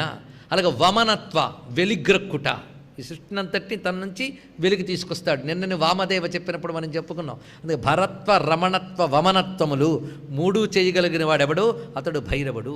అందుకే ఆయన్ని కానీ మనం నమస్కారం చేసుకుంటే మనల్ని భరిస్తాడు, మనల్ని ఆనందింపజేస్తాడు, మనకు కావలసినవన్నీ కలిగిస్తాడు. నమస్కారం చేసుకోవాలి. భావన ఈ సమిష్టి ఇన్ని భైరవులకు మూలమైన పరమేశ్వరుణ్ణి మహాభైరవ అని అంటారు. అందుకే మహాభైరవ పూజిత. ఆ మహాభైరవుడి చేత పూజింపబడిందిట. శివుడు అమ్మవారిని ఆరాధిస్తాడండి. అంత మాత్రం తగ్గిపోయాడు అనుకోవద్దు. ఆరాధన అంటే అనుసంధానము తెలుసుకోవాలి. ఒకరితో ఒకరి కనెక్టివిటీవే ఆరాధన. అంతేగాని వాళ్ళు వీళ్ళని ఆరాధించాలని కానీ కొందరు మొహాలు మారిపోతాయి. శివుడు విష్ణువుని పూజించాడని కానీ ఒక్కసారి శివభక్తులకు కోపం, విష్ణువు శివుని పూజించాడంటే మొఖాలు చిట్లించేస్తారు. ఇదో బాధ. పూజించినంత మాత్రం తగ్గిపోరు. పూజించడం అంటే కనెక్టివిటీ, వీరు వాళ్ళని వాళ్ళ వీళ్ళని అనుబంధం. ఇది ఇక్కడ తెలుసుకోవాల్సింది. మనలాగా ఏదో అవసరాల కోసం చేయడం కాదు ఇక్కడ, అది అంతా అనుబంధమే.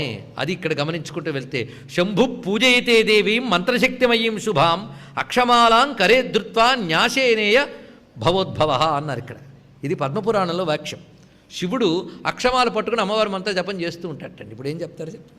మరి అమ్మవారు ఏం చేస్తారు? ఎప్పుడు ఆయన్ని ఆరాధన చేస్తూ ఉంటుంది. ఏం చేస్తాం? ఒకరికొకరు. అందుకు వాళ్ళ తత్వదృష్టితో చూస్తే ఏమీ తప్పులు కావు. అందుకు పరమేశ్వరుడి చేత ఆరాధింపబడుతున్నది అని. మహేశ్వర మహాకల్ప మహాతాండవ సాక్షిణి. నిజానికి అంత గొప్ప మాట చూడండి. ఇది అంతకల్ప ఒకటే వాటం. మహేశ్వర మహాకల్ప మహాతాండవ సాక్షిణి కాదండి, మహేశ్వర మహాకల్ప మహాతాండవ సాక్షిణి. మహేశ్వరుడు మహాకల్పకాలంలో చేసే తాండవములో ఈవిడ సాక్షినిట. చిత్రం ఏంటంటే కల్పతాండవం కాదు, మహాకల్పతాండవం. కల్పము మహాకల్పము రెంటికి తేడాలు తెలియాలి కదా. మనం అనేకమాలు చెప్పుకున్నాం కానీ మళ్ళీ చెప్పాలి తప్పదు. కల్పం అంటే చాలామందికి తెలుసు కదా, 4 యుగాలు కలిపితే ఒక మహాయుగం. అలాంటివి 71 అయితే ఒక మన్వంతరం. అలాంటివి 14 అయితే ఒక కల్పం. ఇది సృష్టికాలం. ఈ కల్పాంతంలో మొత్తం పోతుంది. మళ్ళీ అంతకాలం బ్రహ్మగారికి రాత్రి, ఇది పగలు ఇది రాత్రి, కలిపితే ఒక రోజు అయింది. ఇలాంటివి 100 అయితే ఒక బ్రహ్మగారికి ఆయువు అయిపోతుంది. లెక్క కట్టుకోండి. ఆ బ్రహ్మగారి ఆయువు పూర్తయిన సమయానికి మహాకల్పాంతమని పేరు. అప్పుడు మహాకల్పాంతకాలంలో బ్రహ్మగారు కూడా లేరు, మొత్తం లాగేసాడంటే ఎవడున్నాడు? ఇప్పుడు మొత్తం లాగేసుకున్నవాడు ఉన్నాడు. కనుక అన్నీ లయం చేసి కూడా తాను లయం కానివాడే లయకారకుడు పరమాత్మ. సర్వము లయం చేసేసుకున్నట్ట. ఆ లయం చేసుకునేది దేంతో? తన శక్తితోనే కదా. కనుక లయం చేసుకున్నప్పుడు ఆయనతో పాటు ఏముంది? ఆయన శక్తి ఉంది. ఆయన శక్తి లేకుండా ఎలా ఉంటుంది? పైగా లయం చేసుకున్నప్పుడు ఏం జరుగుతుంది అంటే, సాధారణంగా గమనంలో ఒక చిన్న రిధం ఉంటుందండి, చిన్న లయ. లాగేసుకున్నప్పుడు పెద్ద లయ ఉంటుంది, మొత్తం లాగుతాడు లోపలికి. అప్పుడు అందుకే ఆయన తాండవమే ప్రపంచం. ఆ లయ చక్కగా ఆనంద తాండవం చేస్తూ ఉంటే ప్రపంచం హాయిగా పెడుతుంది. ఆయన అలా కాదని చెప్పి గొప్ప లాగాడా, అది ప్రళయ తాండవం అవుతుంది. ప్రళయ తాండవం అంటే రిధం పెరిగింది అంతే. ఇప్పుడు మనం ఉన్నాం, ఊపిరి తీస్తూ ఉంటే చాలా బాగుంటుంది. మీ ప్రక్కన ఎవరో మామూలుగా ఊపిరి తీస్తున్నారు, ఒక్కసారి పెద్ద ఊపిరిలు తీసాడు అనుకోండి, డిస్టర్బ్ అవుతామా లేదా? ఇంకా అయిపోయింది, వాడు మహాకల్పమే. అందుకు మన వైబ్రేషన్స్ పెరిగిపోతూ ఉంటే పూర్తి అయిపోయిందని అర్థం. ఆ వైబ్రేషనే నాట్యం, ఇంకోటి ఏం లేదండి. అలా మహాకల్పంలో మొత్తం లాగేస్తాడట. ఆ మొత్తం లాగేసుకున్నప్పుడు ఆయన తాండవం పెరుగుతుంది. అయితే ఎవడైనా డ్యాన్స్ చేస్తుంటే చూసేవాళ్ళు ఉంటే సంతోషం, లేకపోతే వాడికి వాడు డ్యాన్స్ చేస్తుంటే చూసేవాళ్ళు శభాష్ శభాష్ అని చప్పట్లు కొట్టేవాళ్ళు 2-3 ఉండొద్దండి కనీసం. మామూలుగా తాండవం చేసేటప్పుడు ఆయన కైలాసంలో ప్రదోష తాండవం చేసి అందరూ వీళ్ళు చూస్తూ కూర్చుంటారు ఆయనకి. అలాగా చిదంబరంలో నాట్యం చేసినా చూసేవాళ్ళు ఉన్నారు. దేవసభ, ఈ సభ, ఆ సభ అన్నీ ఉన్నాయి. ప్రళయకాలంలో మొత్తం అందరినీ లాగేస్తున్నాడు. మరి చూసేవాళ్ళు ఎవరూ లేరు, ఏం చేస్తాం? మరి చూసేవాళ్ళు ఎవరూ లేనప్పుడు తాండవం చేయాలంటే ఆయనకు మాత్రం ఉత్సాహం ఉండద్దు. అప్పుడు ఆవిడ అంటుందిట, నేను చూస్తున్నా, తాళం వేస్తున్నా చెయ్యి అంటుంది. ఆవిడ చూస్తూ ఉంటే నేను చేస్తూ ఉంటాడు. అసలు ఆవిడ చూస్తేనే నీకు సంతోషం. అఖర్వ సర్వమంగళ కళా కదంబ మంజరి రసప్రవాహ మాధురి విజృంభణా మధువ్రతం స్మరాంతకం పురాంతకం భవాంతకం మకాంతకం గజాంతకాంధకాంతకం తమంతకాంతకం భజే. ఆవిడ చూస్తూ శభాష్ శభాష్ అంటేనే మామూలు నాట్యమే చేయడే. ఆయన అన్నాడు, ఈ దేవతలు ఎవరు లేకపోయినా పర్వాలేదు, నువ్వు చూడు చప్పట్లు కొట్టు, నాకు చాలన్నాడు ఆయన. ఆవిడ ఉత్సాహశక్తి. అందుకే మహేశ్వర మహాకల్ప మహాతాండవ సాక్షిని. ఆయన మహాతాండవం చేస్తుంటే సాక్షిగా చూస్తూ బాగుంది బాగుంది అంటూ ఉంటుంది ఈవిడ. ఈ మాట చెప్పడంలో అర్థం ఏమిటి అంటే, వాళ్ళిద్దరే మిగిలేరండి, మొత్తం పోయింది. ఇక్కడ మహాకల్ప తాండవం అంటే ఏమిటో కాదు, జీవుడు సర్వ కర్మల్ని లయం చేసుకొని జీవభావం పోయి సంపూర్ణ మోక్షం పొందడమే మహాకల్పం. అప్పుడు కలిగేటువంటి ఆనందం యొక్క పారవశ్యమే మహాతాండవం. ఆ మహాతాండవ స్థితిలో జీవుడు లేడు, ప్రకృతి లేదు, శివశక్తులు మాత్రమే ఉన్నారు. ఆ శివశక్తుల యొక్క ఆనంద విజృంభణమే మహేశ్వర మహాకల్ప మహాతాండవ శక్తిని. ఇది ప్రళయావస్థ. అది మహాయాగ క్రమం యొక్క ఫలం.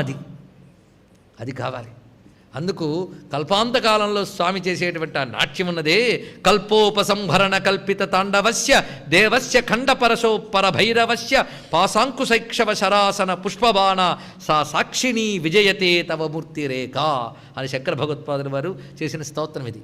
కల్పోపసంహరణ కాలంలో ఖండపరశువు పరభైరవుడు అంటే మహాభైరవుడు, ఆయన నాట్యం చేస్తూ ఉంటే పాశాంకుశములన్నీ ధరించి నువ్వు ఒక్కదానివే సా సాక్షిని చూస్తూ ఉంటావమ్మా అంటారు శంకరులు.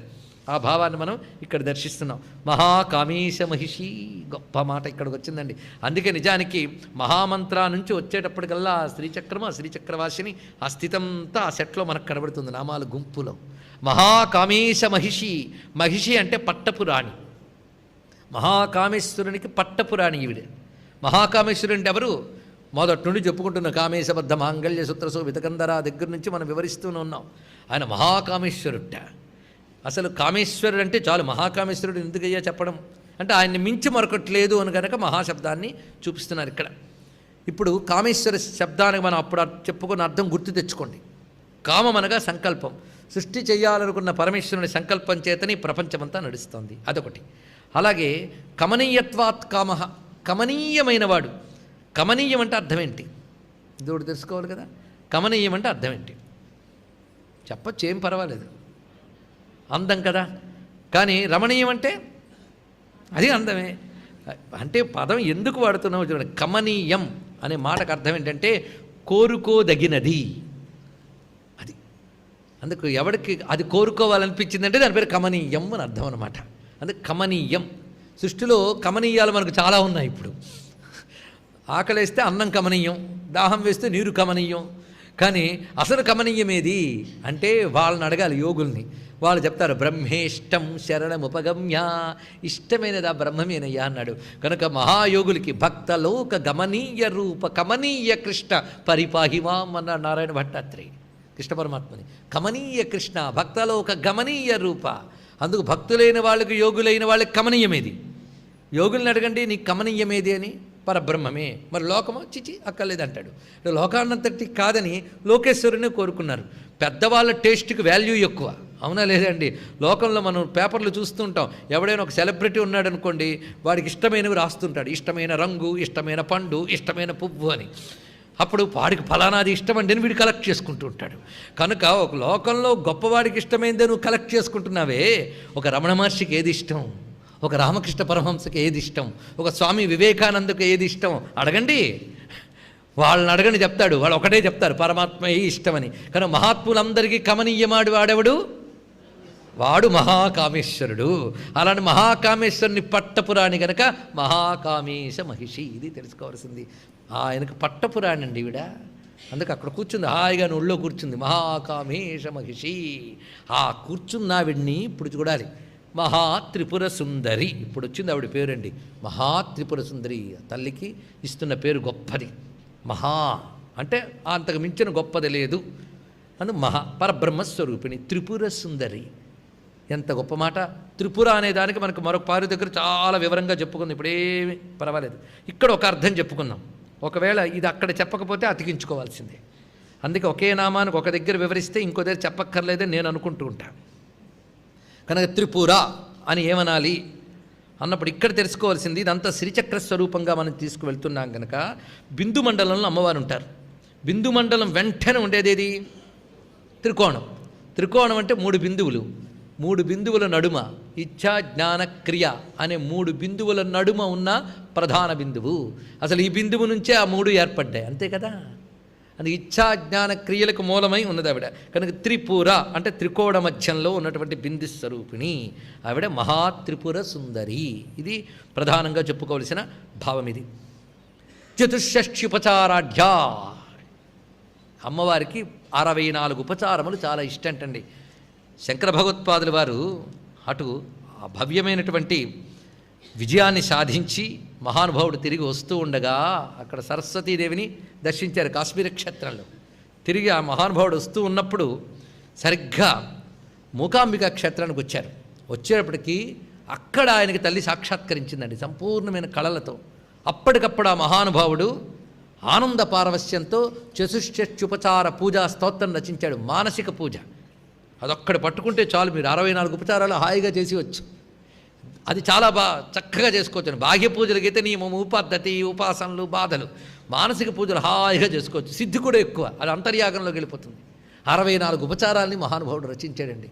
అమ్మవారి ఉపచారాలు ఎన్ని, పంచోపచారాల నుంచి 64 ఉపచారాల వరకు ఎన్నో ఉపచారాలు అమ్మవారికి చూపిస్తున్నారు. పంచోపచార, షోడశోపచార, చతుషష్ట్యుపచారములు ఇవి ప్రధానంగా. ఈ చతుషష్ట్యుపచారాలకి అధికారం అమ్మవారికే ఉందిటండి. 64 ఉపచారాలకి అధికారం అమ్మవారికి అట. 64 ఉపచారాలు అమ్మవారికి చేస్తున్నారు. ఓపికంటే 64 ఉపచారాల పేర్లు అనుకుందాం, కానీ ధన్యులు అయిపోతాం. చేసుకున్న తృప్తి, అర్ఘ్యం, పాద్యం, ఆచమనీయం, భూషావరోపణం అంటే వేషనాభరణాలు తీయడం, సుగంధ తైలాభ్యంజనం, మజ్జనశాల ప్రవేశం అంటే స్నానాల గదికి తీసుకెళ్లడం. ఇదంతా మనం మానసికంగా చేసుకోవచ్చండి. ఇప్పుడు అందరం కలిసి మణిపీఠోపవేశనం, అమ్మవారిని మణిపీఠం మీద కూర్చోబెట్టారు దేవకాంతలు. నలుగు పెట్టేట దివ్య స్నానీయ ఉద్వర్తనం, ఆ దేవకాంతలు చుట్టూ ఉష్ణోదక స్నానం వేడి నీళ్లతో, కనక కలశచ్యుత సకల తీర్థాభిషేచనం అంటే బంగారు కలశం తీసుకొచ్చి సకల తీర్థముడితో అభిషేకం అమ్మవారికి. తర్వాత ధౌత వస్త్ర పరిమార్జనం, పొడిగుడ్డతో శుభ్రంగా తుడిచేట దేవకాంతలు. అరుణ దుకూల పరిధానం, ఎర్రని వస్త్రం కట్టుకుంది అమ్మవారు. అరుణ కుచోత్తరీయం, ఆ తర్వాత ఆలేపమంటన ప్రవేశం, ఆలేపనాలు పూసే గృహానికి తీసుకెళ్లారు. అక్కడ మణిపీఠంపై కూర్చోబెట్టారు. మళ్ళీ మణిపీఠోపవేశనం, చందన అగరు కుంకుమ శంకు మృగమద కర్పూర కస్తూరి గోరోచనాది దివ్యగంధ సర్వాంగీణ ఆలేపనం. అమ్మవారికి అన్ని ఆలేపనములు చేశారు. తర్వాత కేశములు, అంత ఒత్తైన కేశములు, వాటిని విస్తారపరిచి ఆ దేవకాంతుల కింద ధూపం వేస్తున్నారండి అమ్మవారికి. కేశభారానికి కాలాగురు ధూపం. తర్వాత జడవేసి మల్లిక, మాలతి, చంపక, అశోక, శతపత్ర, పూగ, క్రముక, మంజరి, పున్నాగ, కల్హార, ముఖ, సర్వర్తు కుసుమమాల అలంకరించారు చుట్టుకి. ఇంకా చంపక, అశోక, పున్నాగ, సౌగంధి, కలసత్కచ అయింది అమ్మవారు. తర్వాత ఏం చేశారు? ఇప్పటి వరకు భూషణములు ధరించింది, ధూపం పెట్టించుకుంది, మాల వేయించుకున్నది, జడ వేయించుకుని మాల వేయించుకుని ఇప్పుడు మరో మందిరికి తీసుకెళ్లారు. చూడండి, ఆలేపనానికి ఒక మండపం, ఇప్పుడు భూషణ మండప ప్రవేశం. అమ్మవారికి అలంకారాలు చేయడానికి ఒక గది ఆవిడికి. అక్కడికి వెళ్ళారు. ఆ అలంకారాల పెట్టె మొత్తం ఆ గదిలో ఉన్న పెట్టెలు తెరిచారండి. దాని నిండా ఉన్నాయి. వీళ్ళందరూ అనంగ కుసుమ దేవతలు అమ్మవారికి అలంకారం చేస్తున్నారు. వాళ్ళు కూర్చున్నారు అక్కడ ఒక్కొక్కరు కూడా. అక్కడ మళ్ళీ మణిపీఠం అమ్మవారిని కూర్చోబెట్టారు. అక్కడ నవమణి మొకటం పెట్టారు అమ్మవారికి. 9 రకాల మణులతో కూర్చున్నటువంటి అద్భుతమైన కిరీటాన్ని అలంకరింపజేశారు. దానిపైన చంద్రశకలం పెట్టారండి. చంద్రశకలాన్ని అలంకరించారు. తర్వాత సీమంతంలో సింధూరాన్ని దిద్దారు. దానికి చక్కగా అద్దుతూ తిలకరత్నం దిద్దారు. తర్వాత కాలాంజనం దిద్దారు. తర్వాత పాళీ యుగం ఆ చెంపల దగ్గర అలంకారం చేశారు. మణికుండలములు అటు ఇటు పెట్టారు.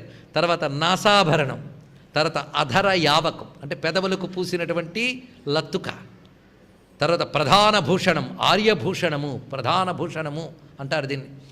దాని తర్వాత హేమచింతాకము అంటే బంగారంతో కూడిన చింతాకమని చింతామణుల మాల, తర్వాత పతకం అదొక మాల, మహాపతకము అదొక ఆభరణం, ముక్తావళి ముత్యాల దండ, ఏకావళి ఛన్నవీరం అంటే భుజములకి పైన పెట్టేటువంటి ఆభరణములవి.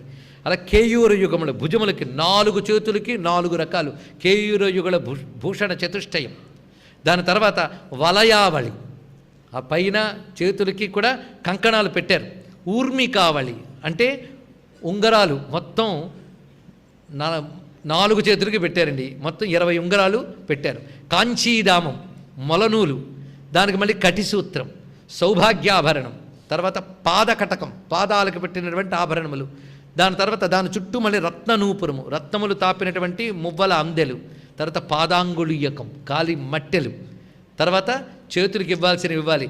ఒక చేతిలో పాశం, ఒక చేతిలో అంకుశం, ఒక చేతిలో చెరక విల్లు, ఒక చేతిలో పుష్పబాణములు, ఇవన్నీ చేసి ఆ దేవతలందరూ అమ్మవారిని ఆహ్వానం పలికి పరివార దేవతలు స్తోత్రములు చేస్తుంటే కదిలి వెళుతోందండి తిన్నగా. ఎక్కడికి చేరింది చూడండి తిన్నగా, ఆ మణిద్వీపం, ఆ రమ్యమైన సింహాసనం అక్కడికి వెళ్ళింది. అక్కడ కూర్చున్నట్టు మహాకామేశ్వరుడు అమ్మా రా అమ్మా అని పిలిచారు. పిలవగానే వెళ్ళి మహాకామేశ్వర పర్యంకోపవేశనం వెళ్ళి ఆయన ఒళ్ళో కూర్చుందండి. ఇంతవరకు ఆవిడొచ్చి వెళ్ళే వరకు నిల్చుని స్తోత్రములు చేస్తూ వెళుతున్నారు 8 ఆవరణ దేవతలు. ఆవిడ వెళ్ళి ఆ పర్యంకాసనంలో కూర్చున్నాక వీళ్ళందరూ మళ్ళీ వాళ్ళ ఆసనాల్లో కూర్చుని అమ్మవారికి నమస్కారం చేసుకుంటున్నారు. అప్పుడు అమ్మవారి దగ్గర ఒక బంగారు పాత్రలో అమృతము నింపి అమ్మ తీసుకో అమ్మ పానీయం అమృత చషకం ఇచ్చారు. ఆ అమృతపానం చేసింది. చేసిన వెంటనే ఆచమనీయం చాలా శుచి అమ్మవారికి ఎక్కువ. ఏది తిన్నా తాగినా ఆచమనం చేస్తారట శ్రోత్రియులు. అలాగా అమృత చషకమగానే ఆచమనం చేసింది. ఆ తర్వాత అమ్మవారి యొక్క పరిచారకుల్లో ప్రధానమైన వాళ్ళు వచ్చి బంగారు పళ్ళెరంలో చక్కగా ఏలా లవంగ కస్తూరి వేసిన కర్పూర వీటికి పెట్టారు. తీసుకో అమ్మా అని ఇచ్చారట. అప్పుడు ఆ కర్పూర వీటికి పెట్టుకుందండి. కర్పూర వీటికి పెట్టుకున్నాక అందరూ చూస్తున్నారట. ఏంటి కోసం అంటే కర్పూర నవ్వులతో నవ్వాలమ్మ, నవ్వు కోసం ఎదురు చూస్తున్నట్ట. అప్పుడు ఒక చిన్న నవ్వు నవ్వింది. ఆనందోల్లాస విలాస హాసం, ఆ చిరు నవ్వు నవ్విందిట. ఆహా ఆనందపరసులు అందరూ నమస్కరిస్తున్నారు. ఆ తర్వాత మొత్తం అమ్మవారి దగ్గర ఆ మణిద్వీపంలో ఉన్న దేవకాంతలు ముత్తైదువులు ఋషికాంతలు అందరూ అష్టావరణ దేవతలు అందరూ లేచారు. అమ్మవారికి అనేక రత్నములు పెట్టినటువంటి పాత్రలో దివ్యములైన జ్యోతులు పెట్టి మంగళనాదములు మరుగుతూ ఉండగా అమ్మవారికి హారతులు ఇస్తున్నారు. మంగళ ఆరార్తికము హారతులు ఇస్తున్నారు అమ్మవారికి. దివ్యనాదములు మరుగుతున్నాయి. దాని తర్వాత హారతులు ఇచ్చాక అమ్మవారికి ముత్యాలు వేలాడుతున్న ఒక విశాలమైన తెల్లని గొడుగును పట్టుకున్నారు అక్కడ పరివార దేవతలందరూ. నిఖిల లోకైక సూచక ముక్తాతపత్రము, సర్వలోకమునకు నువ్వు సామ్రాజ్ఞివి అని చెప్తూ ఏకాతపత్ర సామ్రాజ్యదాయికాయై నమో నమః అని అమ్మకు ముక్తాతపత్రం పెట్టేట. వెంటనే పరిచారకులు ప్రక్కన నిలబడి చామర యుగళం పట్టుకుని వీస్తూ ఉన్నారు ఆ తల్లికి.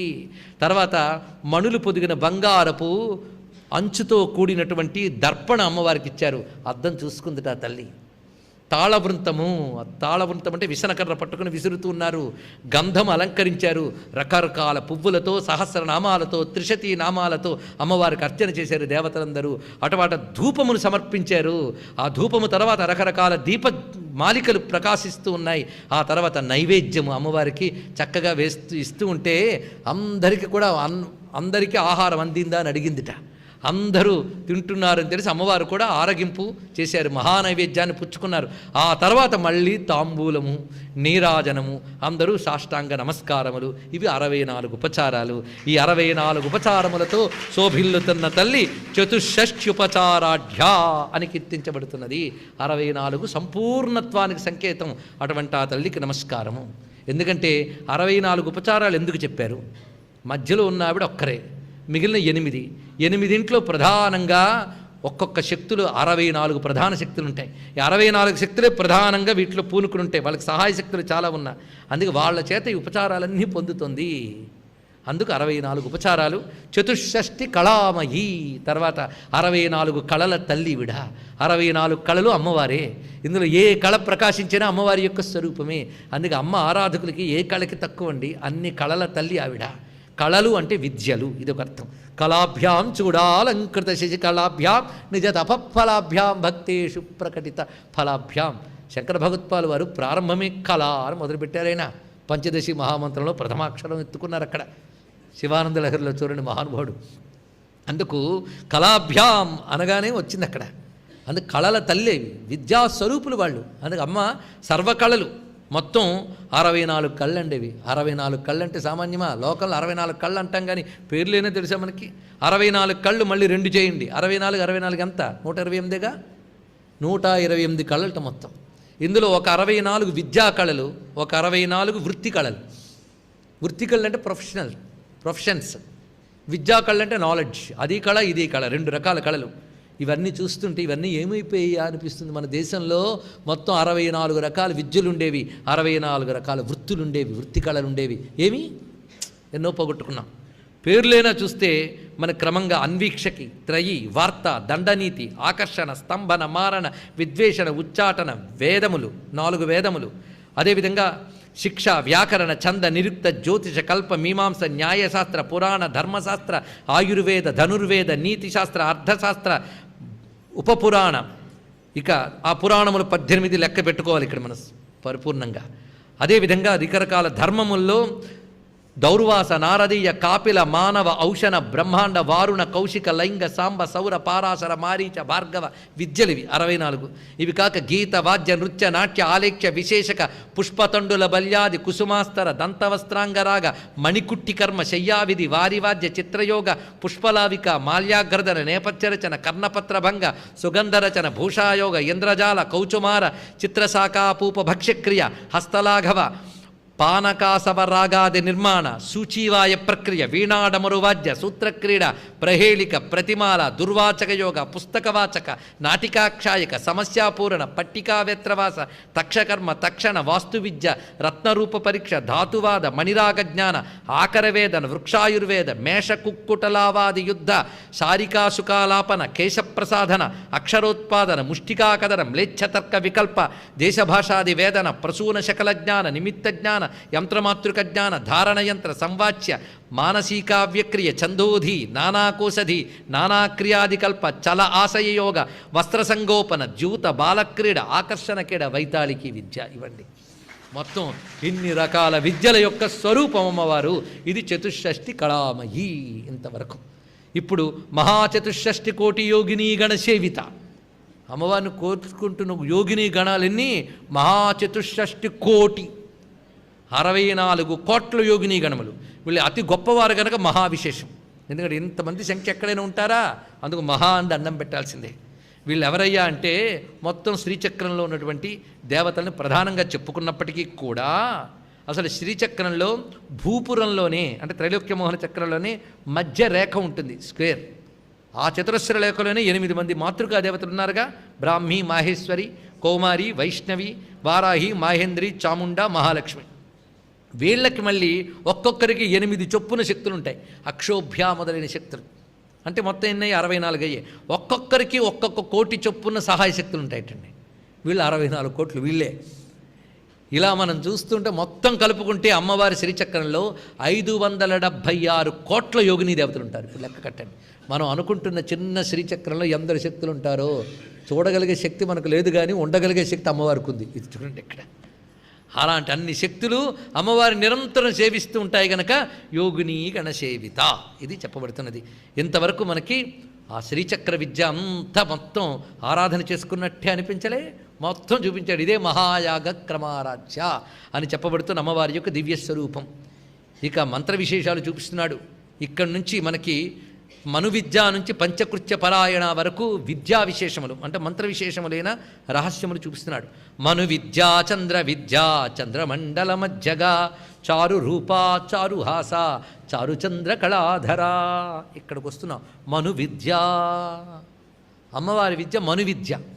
మనువు అంటే మంత్రమునకు అర్థం ఉంది. మంత్ర విద్యలన్నీ అమ్మ రూపములు, ఇది మామూలుగా చెప్పుకునే అర్థం.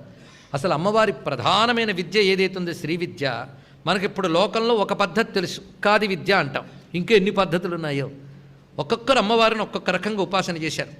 అక్షరములో పెద్ద మార్పులే ఉండవు, ఉపాసనా పద్ధతిలో వాటి క్రమంలో మార్పులు ఉంటాయి. ఒక్కొక్కరు ఒక్కొక్క విద్యను పట్టుకుని తరించిపోయారు. ఇక్కడ ఈ నామాలు తెలుసుకునేటప్పుడు విశేషం ఏంటంటే, సృష్టిలో అనేక మంది పనిచేస్తే కానీ ప్రపంచం నడవట్లేదు, అవునా లేదా? ఇంద్రాది దేవతలు పనిచేయాలి, వీళ్ళందరికీ ఇంద్రుడు ప్రధానం.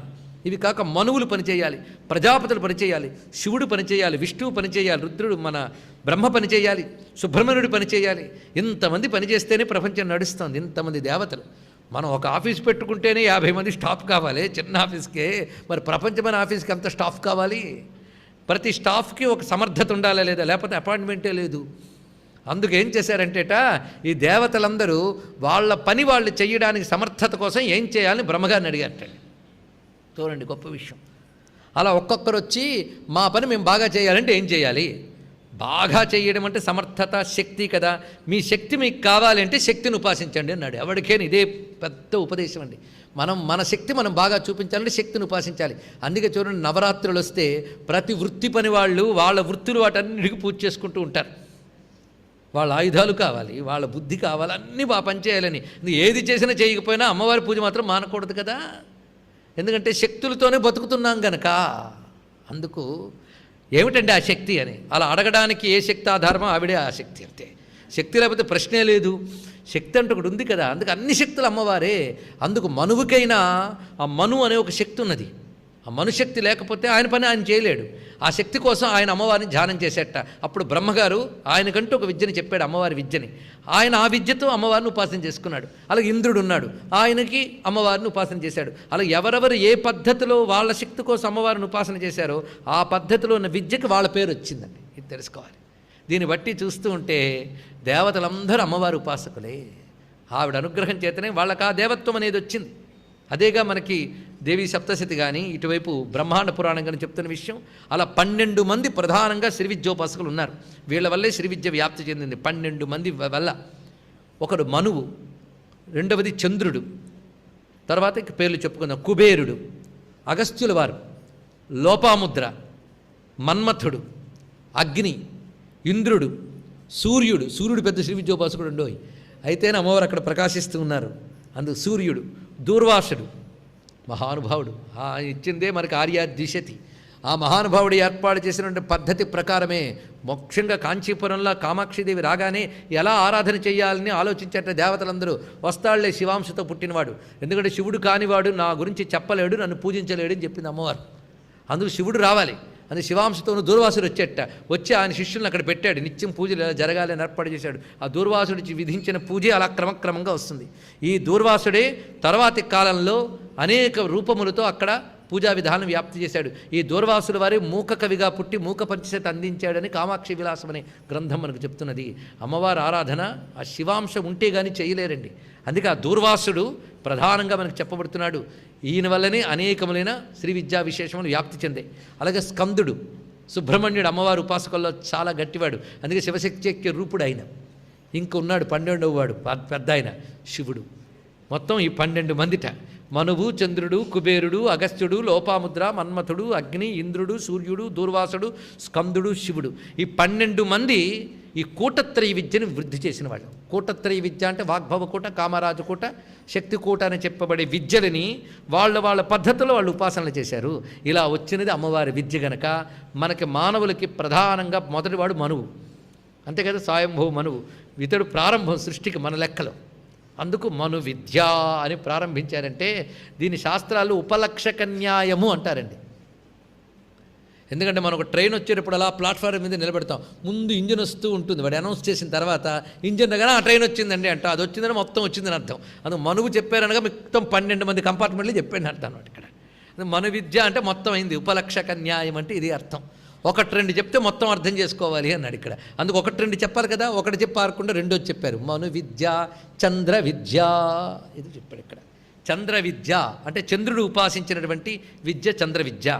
ఇది నిజానికి ఒక మాట, మామూలుగా అమ్మవారి విద్యే చంద్ర విద్య. ఎందుకంటే చంద్రత్వం అంటే చల్లదనము, రసము, ఆర్ద్రత, ఇది అమ్మవారి యొక్క స్వరూపం. అగ్ని, వేడిమి, ఇదంతా అయ్యవారి స్వరూపం. అందుకు అమ్మవారి విద్య అది, అయ్యవారి విద్య అది. మనకి ఇప్పుడు ఏది కావాలి? వేసవి అయితే ఇది కావాలి, చలికాలం అయితే అది కావాలి కదా, రెండూ కావాలి మనకి. కనుక అగ్ని సోమాత్మక జగత్, అందుకు సోమం అంటే అమ్మవారే, అందుకే ఆవిడ చంద్ర విద్యనే చెప్పాలి. సోమపానం అంటే మనకి సోమలత నుంచి పానం చేస్తారు, అది యజ్ఞంలో ప్రక్రియ, అది బహిర్యాగం సోమపానం చేయడం. ఆ సోమపాన విద్యయే మనకి శ్రీ విద్యలో అమృతాన్నిచ్చి పానం చేయడంగా వచ్చింది. ఆ సోమపాన విద్యయే సోమలత అంటే కొండలిని, ఆ లతలో ప్రసరించే చిదేకర స్వరూపిణైన అమ్మవారిని ఆ సహస్రార కమలంలో తీసి ఆ రసాన్ని ఆస్వాదించే వాళ్ళు అసలైన సోమపీఠులు. యోగ విద్యలో అది సోమపానం, అక్కడ చంద్రబింబ స్వరూపిణైనటువంటిది. అందుకే లంబికా యోగం మహానుభావులు మనకి శృంగేరి పరంపరకు చెందిన మహాత్ములు ఆ యోగంతోనే జలస్తంభన విద్యతో ముక్తి చెందారు, మనకు తెలుసు కదా లంబికా యోగం. ఆ లంబికా యోగంలో ఏం చేస్తారంటే ఆ పైన సహస్రార కమలం నుంచి స్రవిస్తున్న మధుధారని వాళ్ళు నాలుగు పెట్టి ఆస్వాదన చేస్తారు, అంగుట్లోకి పెట్టి. అలా ట్రైల్ చేయొద్దండి, ఈ ప్రాణాలకు ప్రమాదం. యోగులు చేయగలరు, తెలుసుకుని నమస్కారం చేయడమే. అదొక విద్య ఉంది. సహస్రార కమలంలో చంద్రమండలంగా అమ్మవారు ఉంటారు, అది అక్కడ స్రవిస్తేనే అప్పుడు ప్రపంచం సించంతి పునరపిరసామ్నాయి మహస. దీని గురించి మనకి వేదంలో ఎం వావ సరఘ అని మంత్రం ఉన్నది. సరఘ అంటే తేనెటీగలు వెళ్ళి ఆ తేనె పట్టులో తేనె పెడతాయి, అది తిరిగి మనం ఆస్వాదించేటప్పుడు ఆ విద్య అది. అలా ఇక్కడ ఉంటుందిట మొత్తం ఈ ఇంద్రియముల శక్తులన్నిటికీ మూలమైన శక్తి, అది ఆస్వాదించడం. ఈ సరఘ అనే దాన్ని తీసుకుని శంకర భగవత్పాదుల వారి యొక్క పరమగురువులు ఎవరైనా గౌడ భగవత్పాదుల వారు, గోవింద భగవత్పాదుల వారు శంకరులకు గురువు గారు. పరమగురువు ఎవరు? గౌడ భగవత్పాదుల వారు. ఆయన శుభగోదయ స్తవమని రచించారు. ఇది సౌందర్యలహరికి మాతృకా గ్రంథం. ముందు అది, తర్వాత ఇది వచ్చింది సౌందర్యలహరి. శుభగోదయ స్తవంలో చెప్తున్నారు, సహస్రారే పద్మే శిశిర మహసాం బింబమపరం తదేవ శ్రీచక్రం సరగమితి తద్బైందవమితి. సహస్రార పద్మంలో శిశిర మహసాం బింబం, శిశిర మహసాం అంటే చంద్రుడు, చంద్రబింబం అక్కడున్నది. ఈ చంద్రబింబమే సూక్ష్మ శ్రీచక్రము, అదే బైందవ చక్రం అని చెప్పబడుతున్నది. అక్కడ శ్రీచక్రం సరఘమితి అని మాట వేశారు చూడండి, అక్కడ అది యోగి అందుకుంటాడయ్యా అన్నాడు. అది మనకు చెప్పబడుతున్నది. దానికి సంబంధించిన విద్య చంద్ర విద్య అంటే శ్రీ విద్య. శ్రీ విద్య చంద్ర విద్య అంటే శ్రీ విద్య ద్వారా మనం ఆ విద్య అక్కడికి చేరగలుగుతున్నాం కనుక చంద్ర విద్య. అందుకే నేను చెప్పిన ఈ చంద్ర విద్య అనేది అదయ్యా అని చెప్తున్నాడు ఇక్కడ ఋషి. నేను చెప్పిన కాదు, హైగ్రస్వామి వారు. అందుకు ఈ చంద్ర విద్యను ఎలా చెప్తామంటే చంద్రమండల మధ్యగా, ఇది చంద్రమండల మధ్యంలో అమ్మవారు ప్రకాశిస్తున్నారు అని వివరిస్తున్నారు ఇక్కడ. అది చంద్రమండల మధ్యం అనగా సహస్రార కమలంలో ఉన్న శివశక్త్యైక్య స్వరూపమైనటువంటి చంద్రమండలం. అందుకే శివుడు శివపురాణంలో అహం అగ్నిశిరోనిష్ఠ త్వం సోమశిరసి స్థిత అనొక వాక్యం. నేను అగ్నిశిరస్సుపై ఉంటాను, నువ్వు సోమశిరస్సుపై ఉంటావు అన్నాడు. ఇది గొప్ప విషయం అండి. అగ్నిశిరస్సు అంటే మూలాధారంలో 3 చుట్లు చుట్టుకున్న కుండల్ని మధ్యలో ఉన్న తేజస్సు, ఇది లింగంట, అది మహాలింగం, అది అగ్ని. అది జ్వలిస్తేనే పైకి వెళ్ళి ఆ చంద్రమండలాన్ని అందుకుంటేనే ధార. అగ్ని సోమాత్మక జగత్ అక్కడ చూపిస్తున్నాడు. ఈ రెండింటి యోగం వివరిస్తున్నాడు. ఇది పెద్ద రహస్యం. ఆ విద్యను ఇక్కడ అహం అగ్నిశిరోనిష్ఠాత్వం సోమశిరసి స్థిత అని శివపురాణంలోని వాక్యం ఇది. కనుకనే చంద్ర విద్య అంటే చంద్రుడు ఉపాసించిన విద్యని మాత్రమే కాకుండా ఈ విద్యను తీసుకోవాలి. అందుకు అమ్మవారికి చంద్ర అనే పేరు అనేక చెట్టుంది. చంద్రాం చంద్ర సహోదరీం, చంద్ర ఆహ్లాదిని స్వరూపం అండి. అమ్మవారంటే చంద్ర అంటేనే ఆహ్లాద రూపుడు, అమృత రూపుడు. అనగా అమ్మ అమృతం, అమ్మ ఆహ్లాద రూపిణి, ప్రసన్నత రూపిణి, రసస్వరూపిణి, ఆర్ద్రాం పుష్కరిణీం పుష్టిం. ఆర్ద్ర ఆవిడ, ఆర్ద్రశక్తే చంద్రశక్తి. అందుకే చంద్ర విద్య చంద్రమండల మధ్యగా. చంద్రమండల మధ్యగా అంటే ఇది ఒక్క రహస్యం తెలుసుకునే ప్రయత్నం చేయాలి. మనకి ప్రధానంగా చంద్రమండలం అనగా శ్రీచక్రానికి మరొక పేరు చంద్రమండలం అంటే. ఇది ఎలాగో అంటే శ్రీచక్రం 9 ఆవరణలు, క్రింద నుంచి ఒక్క 3 ఆవరణలు ఒక మండలం కింద తీసుకోవాలి మనం. 3 ఆవరణల్ని ఒక మండలం కింద తీసుకోవాలి. అంటే త్రైలోక్యమోహన చక్రం నుంచి 3 ఆవరణలు వెళితే అగ్నిమండలం, దాని తర్వాత 3 ఆవరణలు సూర్యమండలం, దాని తర్వాత 3 ఆవరణలు చంద్రమండలం. ఈ చంద్రమండలానికి మధ్యలో బిందు రూపంలో ఉంది కనుక చంద్రమండల మధ్యగా, ఇది అర్థం చేసుకోవాల్సింది. ఇక భావన మళ్ళీ మనలో మళ్ళీ అలాగే ఉంటాయండి. బయట శ్రీచక్రానికి లోపల మూలాధారం నుంచి లెక్క కడితే మొత్తం మనం 6 చక్రాల్లో 2 చక్రాలకు మండలం చేస్తే మొదట అగ్నిమండలం, దాని తర్వాత సూర్యమండలం, చంద్రమండలం, ఇక్కడి నుంచి ఇక్కడ వరకు చంద్రమండలం ప్రకాశిస్తున్నది మనకి. ఆజ్ఞాచక్రం నుంచి సహస్రారం వరకు చంద్రమండలం. అప్పుడు చంద్రమండలమైన దీనికి మధ్యలో ఉంది అంటే సహస్రార మధ్యలో ఉంది, ఇక్కడ అక్కడ. కనుక చంద్రమండల మధ్యగా అన్నదానికి ఎన్ని విషయాలు ఇక్కడ చెప్పే. అలా అంటే స్వరూపం ఎలా ఉంది? చారు రూప.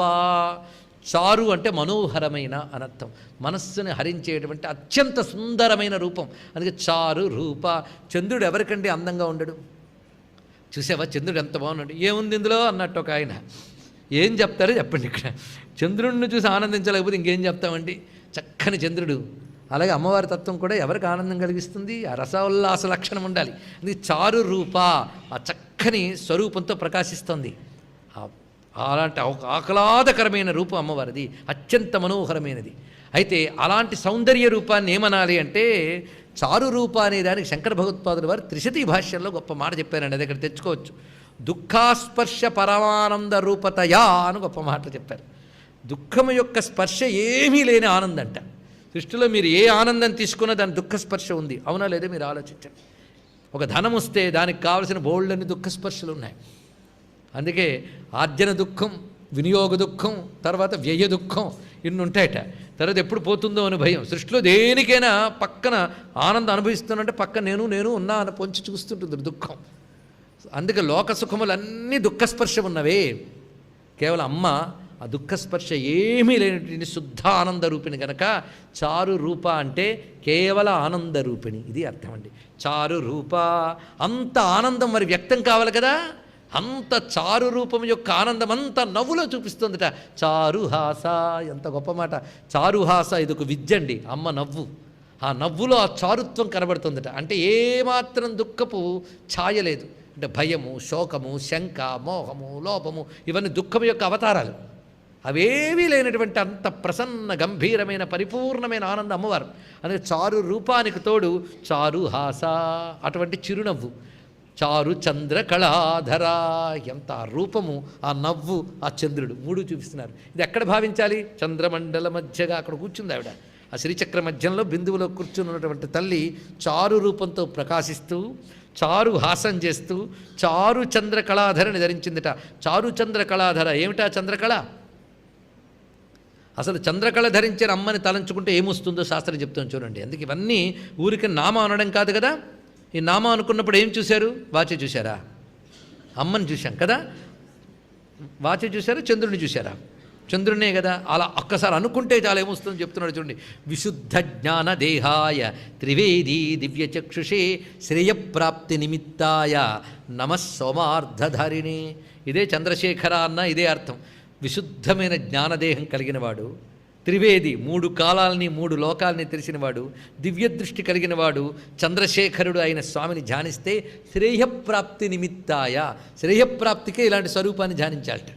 అందుకే అంత యముడు తరుముకొస్తుంటే ఈ పేరే గుర్తొచ్చింది మహానుభావుడికి. చంద్రశేఖర మాశ్రయే మమ కిం కరిష్యతి వయ్యమః. చంద్రశేఖర చంద్రశేఖర చంద్రశేఖర పాహిమాం, చంద్రశేఖర చంద్రశేఖర చంద్రశేఖర రక్షమాం. ఆ పేరుకున్నదండి. ఆ పేరు అనగానే చాలా అమృతతత్వము, ఆ సౌమ్యత, విశుద్ధమైన జ్ఞానస్వరూపము, ఆనందస్వరూపం కనబడుతుంది. ఆ జ్ఞానం ఆనందం రెండూ కలిసిన లక్షణమే చంద్రకళ. ఆ చంద్రకళ ఏమిటి అంటే ఆ చంద్రకళకి సాదాక్ష కళ అని పేరు, ఇంకొకటి ధ్రువాకళ అని పేరు. పరమేశ్వరుడు లేక పరమేశ్వరి ధరించిన చంద్రకళ పేరు సదాకళ, సాదాక్ష కళ, ధ్రువాకళ. అంటే 15 కళలు మార్పులు చెందుతూ ఉంటాయి మనం చూసేవి. మారని కళ అమృతః ఆత్మన కళాం. ఆ మారని కళ శుద్ధమైన అమృతం, అది అంటూ ఉంటేనే ఇన్ని మార్పులు కనబడుతున్నాయట. ఇదే చూస్తున్నారు. అందుకే మనస్సును చంద్రుడితో పోలిస్తే మనస్సులో ఒక్కొక్కసారి ఒక్క కళ ఉంటుంది, అవునా లేదా? ఇవాళ నవ్వాడంటే రేపు గ్యారంటీ లేదు. కనుక ఈ కళలు మారిపోతూ ఉంటాయి మనకి. కానీ మనస్సు యొక్క కళలు మారిపోతుంటాయి సుఖదుఖ భావాలతో. కానీ మారుతున్న మనస్సు కళలు మనకు తెలుసు. కానీ మనస్సులో ఇన్ని కళలు కనబడడానికి వెనకాల మారని ఒక కళ ఉందండి. ఏమిటది? ఆత్మస్వరూపం, పరమాత్మ. ఆయన ఒకడు ఉంటేనే మనస్సు ఇన్ని వేషాలు వేస్తుంది. కానీ మార్పులన్నీ మనస్సు అనే చంద్రుడికే. దీనికి మూలమైన ఆత్మ అనే చంద్రకళకి మార్పు లేదు. కనుక మారుతున్న మనస్సు అనే కళలు చూస్తున్నా కానీ మారని ఆ కళను చూడవయ్యా. అది చూస్తే నీ మనస్సులో ఇంకెన్ని మార్పులు లేవు, ఎప్పుడు ఒకేలా ఉంటావు. ఆ స్థితి తెలుసుకోవాలి. మారని ఆ కళయే అమృత ఆత్మన కళాం, అదే 16వది, అదే షోడశి, అదే ఆత్మ. ఇది తెలుసుకోవాల్సింది. ఆ స్వరూపం అమ్మవారు. ఆ సాదాక్ష అనే కళే అమ్మవారి శిరస్సు మీద ఉంటుంది. ఆ చంద్రశేఖరులు ఎవరో వారు మాత్రమే మనకి ముక్తినివ్వగలరు. అమృత స్వరూపం అదే శాశ్వతత్వాన్ని, ఆనందాన్ని, జ్ఞానాన్ని మూడింటిని చెప్పే కళ చంద్రకళ. అందుకే చంద్రశేఖరుడు అంటే శాశ్వతమైన వాడు, జ్ఞానస్వరూపుడు, ఆనందస్వరూపుడు. డుగుడు తీసేస్తే స్త్రీగా చెప్తే చంద్రశేఖరి ఆవిడ. అందుకే చారు చంద్ర కళాధర అనగానే ఈ భావం అంతా మనకి రావాలి. అందుకు చారు రూప, చారుహాస, చారు చంద్ర కళాధర. అటువంటి ఆ తల్లి ఎక్కడుంది? చరాచర జగన్నాథ. ఈ చరము అచరము మొత్తం జగత్తంతా కలిపితే రెండేనండి. జగత్ అంటే గతిశీలత్వాత్ జగం. జగం అంటే పరిణామశీలమైనది. ఇవాళ ఉన్నట్టు రేపు లేదు, నిన్నట్టు ఇవాళ లేదు, నిత్య పరిణామశీలమైనదని అర్థం జగత్ అంటే. ఈ జగత్తులో 2 రకాల జీవులే మీరు చూడగలరు, చర అచర. కదిలేవి, కదలనివి. వృక్షశిలాదులన్నీ కూడా అచరములు, మానవ పక్షి పశువులన్నీ చరములు. ఈ 2 రూపములైన ఈ చరాచరాత్మకమైన జగత్తంతటికి కూడా నాథ, చరాచర జగన్నాథ. చరాచర రూపమైన జగత్తుకు అంతటికీ నాయకురాలు. ఒక్కసారి జగన్నాథస్వామి నయన పథగామి భవతు మే తలుచుకుందాం. జగన్నాథ సర్వం శ్రీ జగన్నాథం. ఆయన ఆవిడ ఆయన యా ఉమా సా స్వయం విష్ణువు. అందుకే చరాచర జగన్నాథ. చక్రరాజ నికేతన. ఎక్కడుందండి ఆవిడ? నికేతనం అంటే చోటు. చక్రరాజమే తన ఇల్లు చేసుకుని ఉందండి, చోటు చేసుకున్నది. అయ్యా ఇందాక మహామంత్ర దగ్గర చెప్పారుగా, చెప్పాం. చక్రరాజం ఆవిడ చోటు. ఇప్పుడు ఆవిడ అన్ని చోట్ల ఉందంటున్నారే మరి అంటే అంతా కలిపి ఒకటే శ్రీచక్రం. మరి ప్రతి వారిలో ఉందని అంటున్నారే, ప్రతిదీ శ్రీచక్రమే. ఇప్పుడు ఈ విషయం మనకు ప్రధానం. ఇవాళ మనందరం ధన్యులమయ్యాం. ఈ విషయం విన్నవాళ్ళే ధన్యులు, ఈ విషయం చెప్పిన వాళ్ళు ధన్యులు. ఈ విషయం మనకిచ్చిన అమ్మవారు మనపై కృతజ్ఞత చూపిస్తున్నారు. అందరం శ్రీచక్రాలమే, అవునా లేదా? కూర్చోండి, మన శ్రీచక్రం అవునో కాదు. ఒక్కసారి మఠం వేసి కూర్చుంటే మఠం వేయకపోయినా శ్రీచక్రాలమే, గుర్తుపెట్టుకోండి. కుర్చీలో కూర్చున్న వాడు శ్రీచక్రాలు కారు అనుకునేవద్దు, ఎవరైనా శ్రీచక్రాలే.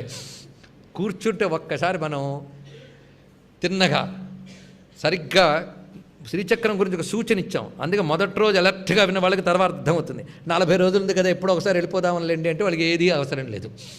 అందుకే మొదటి నుండి మనం చెప్పుకుంటున్నాం. సూక్ష్మం నుంచి క్రిందకు వస్తూ ఉంటే స్థూలం, స్థూలం నుంచి పైకి వెళుతుంటే సూక్ష్మం, క్రిందకు వస్తున్న కొద్దీ ప్రపంచం, పైకి వెళుతున్న కొద్దీ పరమాత్మ. అందుకే 8 ఆవరణలు లోకం, పైన బిందువు లోకాతీత. ఈ మొత్తం కలుపుకుని ఆ తల్లి ఈ మొత్తం ఉందని తెలుసుకుంటే అదే శ్రీచక్రం. కానీ విశ్వమే శ్రీచక్రం, శరీరమే శ్రీచక్రం.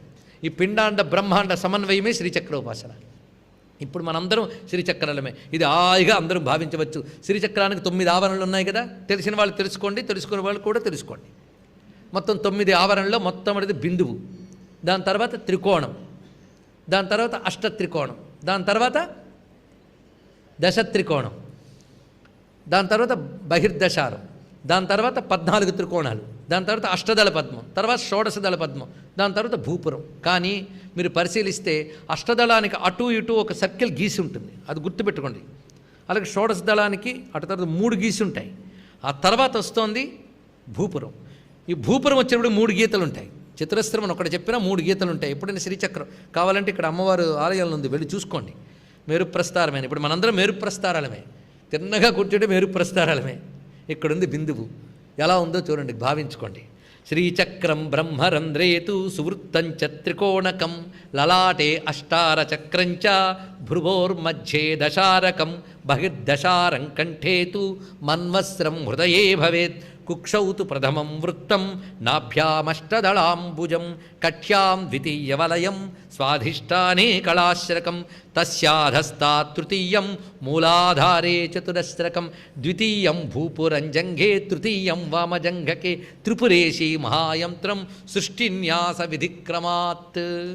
ఇది వివరిస్తున్నారు. ఒక్కసారి చూడండి. కూర్చున్నాగా బిందువు ఎక్కడుందంటే సహస్రాల మధ్యలో ఉందిట. దాని చుట్టూ ఉన్న తలకాయ త్రికోణం. వచ్చాం కదా, బిందువు తర్వాత త్రికోణం అయిపోయింది. అందుకే సువృత్తంచ త్రికోణకం అయింది కదా. లలాటే అష్టార చక్రం, అష్టత్రికోణ చక్రం, సర్వరోగహార చక్రం, అది లలాట స్థానం ఉంది. ఇక్కడ ఉంటారు వశిన్యాది వాగ్దేవతలు. భ్రువోర్ మధ్యే దశారకం, కనుబొమల నడివి ప్రాంతంలోని అంతర్దశార చక్రం ఉంది. బహిర్దశారం కంఠేతు, బహిర్దశార చక్ర స్థానం ఏమిటి? కంఠము. మన్వస్త్రం, మనువులు ఎంతమంది? ఎవరు? 14 మంది మనువులు. మన్వస్త్రం అంటే 14 త్రికోణాల చక్రం అని అర్థం. 14 త్రికోణాల చక్రము సర్వ సౌభాగ్యదాయకమే కదా. అది ఎక్కడున్నదంటే హృదయే భవేత్. మన్వస్త్ర చక్రం హృదయంలో ఉంది. ఇప్పుడు మీరు ఖడ్గమాల దేవతను జాగ్రత్తగా ఆయా చోట్లలో తలుచుకుంటూ ఉంటే మీ లోపల మీరు శ్రీ చక్రం చేసుకున్నట్టే. ఇంకేంటి కావాలి? మన్వస్త్రం అయింది. ఇప్పుడు మనం అష్టదళ చక్రానికి వెళ్ళాలి. మన్వస్త్రం తర్వాత అష్టదళ చక్రానికి మనం వెళ్ళేటప్పుడు ఒక వృత్తం ప్రారంభమై దళాలు వచ్చి మళ్ళీ వృత్తంతో కంప్లీట్ అవుతుంది కదా. కానీ మొదటి వృత్తం కుక్షౌతు ప్రథమం వృత్తం నాభ్యాం అష్టదళాంబుజం. నాభియంతో అష్టదళాలు వచ్చాయి. దాని క్రింద కటిలో ద్వితీయ వలయం రెండో గీత వచ్చిందట. ఇప్పుడు మనకి సర్వసంక్షోభణ చక్రం పూర్తయిపోయింది. తర్వాత స్వాధిష్టానే కళాశరకం. స్వాధిష్టాన చక్రం దగ్గరికి వచ్చేటప్పటికల్లా షోడశదళ పద్మం పూర్తయిపోతుంది. కళలన్నీ 16, అందుకే కళాచక్రం అన్నారు. పేరు ఎంత చక్కగా పెట్టారు చూడండి, కళాశరకం. ఇంకా తర్వాత స్వాధిష్టానం దగ్గర ఉన్నదేది, తర్వాత దాని కింద మూలాధారం. మూలాధారం త్రైలోక్యమోహన చక్రం. మూలాధారం అది అయినప్పుడు చతురస్రం కదా, 3 గీతలు ఉండాలి కదా. కనుక ప్రధానం మూలాధారమైన 3 గీతలు ఏమిటి అంటే చూపిస్తున్నాడు ఇక్కడ.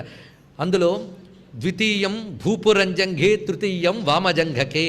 ఇక్కడ ప్రధానంగా మూలాధారం దగ్గర ఒక చతురస్రం గీసుకుని తర్వాత వామజంఘ దక్షజంఘ అంటే ఎడమ కుడి కాలి పిక్కలు ఆ 2 గీసుకుంటే అవి 2. ఇది మూలాధార స్థానం. కలుపుకుంటే 3 గీతల చతురస్రం త్రైలోక్యమోహన చక్రం. కానీ మూలాధారం దగ్గర మనం కూర్చున్నప్పుడు మొత్తం పాదములతో సహా మూలాధారానికి వచ్చాం కదా. కానీ పాదములు కాలి పిక్కలు మూలాధారం కలుపుకుంటే త్రైలోక్యమోహన చక్రం. స్వాధిష్టానానికి వచ్చేటప్పటికల్లా షోడశదళ పద్మం. దాని తర్వాత మనకి నాభి దగ్గరికి వచ్చి మణిపూరం దగ్గరికి వచ్చేటప్పటికల్లా అష్టదళ పద్మం అవుతుంది. హృదయం దగ్గరికి వచ్చేటప్పటికి బహిర్దశార చక్రం. కంఠం దగ్గరికి వచ్చేటప్పటికి హృదయం దగ్గర మన్వస్త్రం. హృదయం దగ్గర మన్వస్త్రం 14 త్రికోణాల చక్రం. కంఠం దగ్గరికి వచ్చేటప్పుడు బహిర్దశార చక్రం. భ్రువోర్మధ్యంకి వచ్చేటప్పటికల్లా అష్టార చక్రం.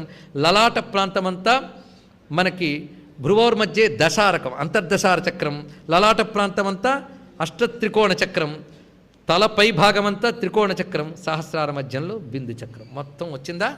ఇప్పుడు శరీరం ఏమైంది? శ్రీచక్రం. ఇప్పుడు ఇందులో మొత్తం ప్రసరిస్తూ ఎవరున్నారు? చక్రరాజ నికేతన. ఇదండి అర్థం మొత్తం. ఇలా భావన చేసుకుని మనం తెలుసుకోవాల్సింది. అందుకు ప్రధానంగా పైనుంచి క్రింద నుంచి పైకి, పైనుంచి క్రిందికి మనం చెప్పుకున్నాం. సంహార క్రమం అంటే ఏంటో కాదు, లోకం నుంచి క్రమంగా అమ్మలో లేనిమవడమే. అది సంహార క్రమం. అది ఇక్కడ సృష్టిక్రమం అంటే పైనుండి క్రిందికి చెప్పడం. ఇది విశేషంగా చెప్తున్నారు. స్పష్టమైంది కదా అందరికీ కూడా. త్రైలోక్యమోహన చక్రం నుంచి మొత్తం మనకి కనుక మూలాధార స్థానం నుంచి క్రమంగా ఎక్కడెక్కడ ఏవో రేఖలు కూడా చక్కగా చెప్పాడు ఇతర ఇంద్రియములు ఉన్నప్పుడు. కనుక మనం లేచి నిలబడ్డా కాలు పిక్కలు ఉన్నాయిగా అంటే అప్పటి వరకు విస్తరించిందని అర్థం. మొత్తం ఇది మనం భావన చేసుకుంటూ వెళుతూ ఉంటే క్రమంగా భావనకి సరిపోతుందా, పునరావృత్తి కావాలా? సరిపోయింది కదా అందరికీ. కనుక మనకి ఇక్కడ ఈ విధంగా మూలాధారం నుంచి పైన సహస్రారం వరకు మొత్తం మనమే మేరుప్రస్థార శ్రీచక్రములు. ఇది మనలో ఉన్న శ్రీచక్రం. ఈ శ్రీచక్రంలో భాషించేటువంటి ఆత్మరూప చైతన్యమే చక్రరాజ నిలయ అని చెప్పబడుతున్నది. ఇటువంటి చక్రరాజ నికేతన అయినటువంటి అమ్మవారికి నమస్కరించుకుంటూ సర్వం శ్రీ జగదంబా చరణారవిందార్పణమస్తు. స్వస్తి.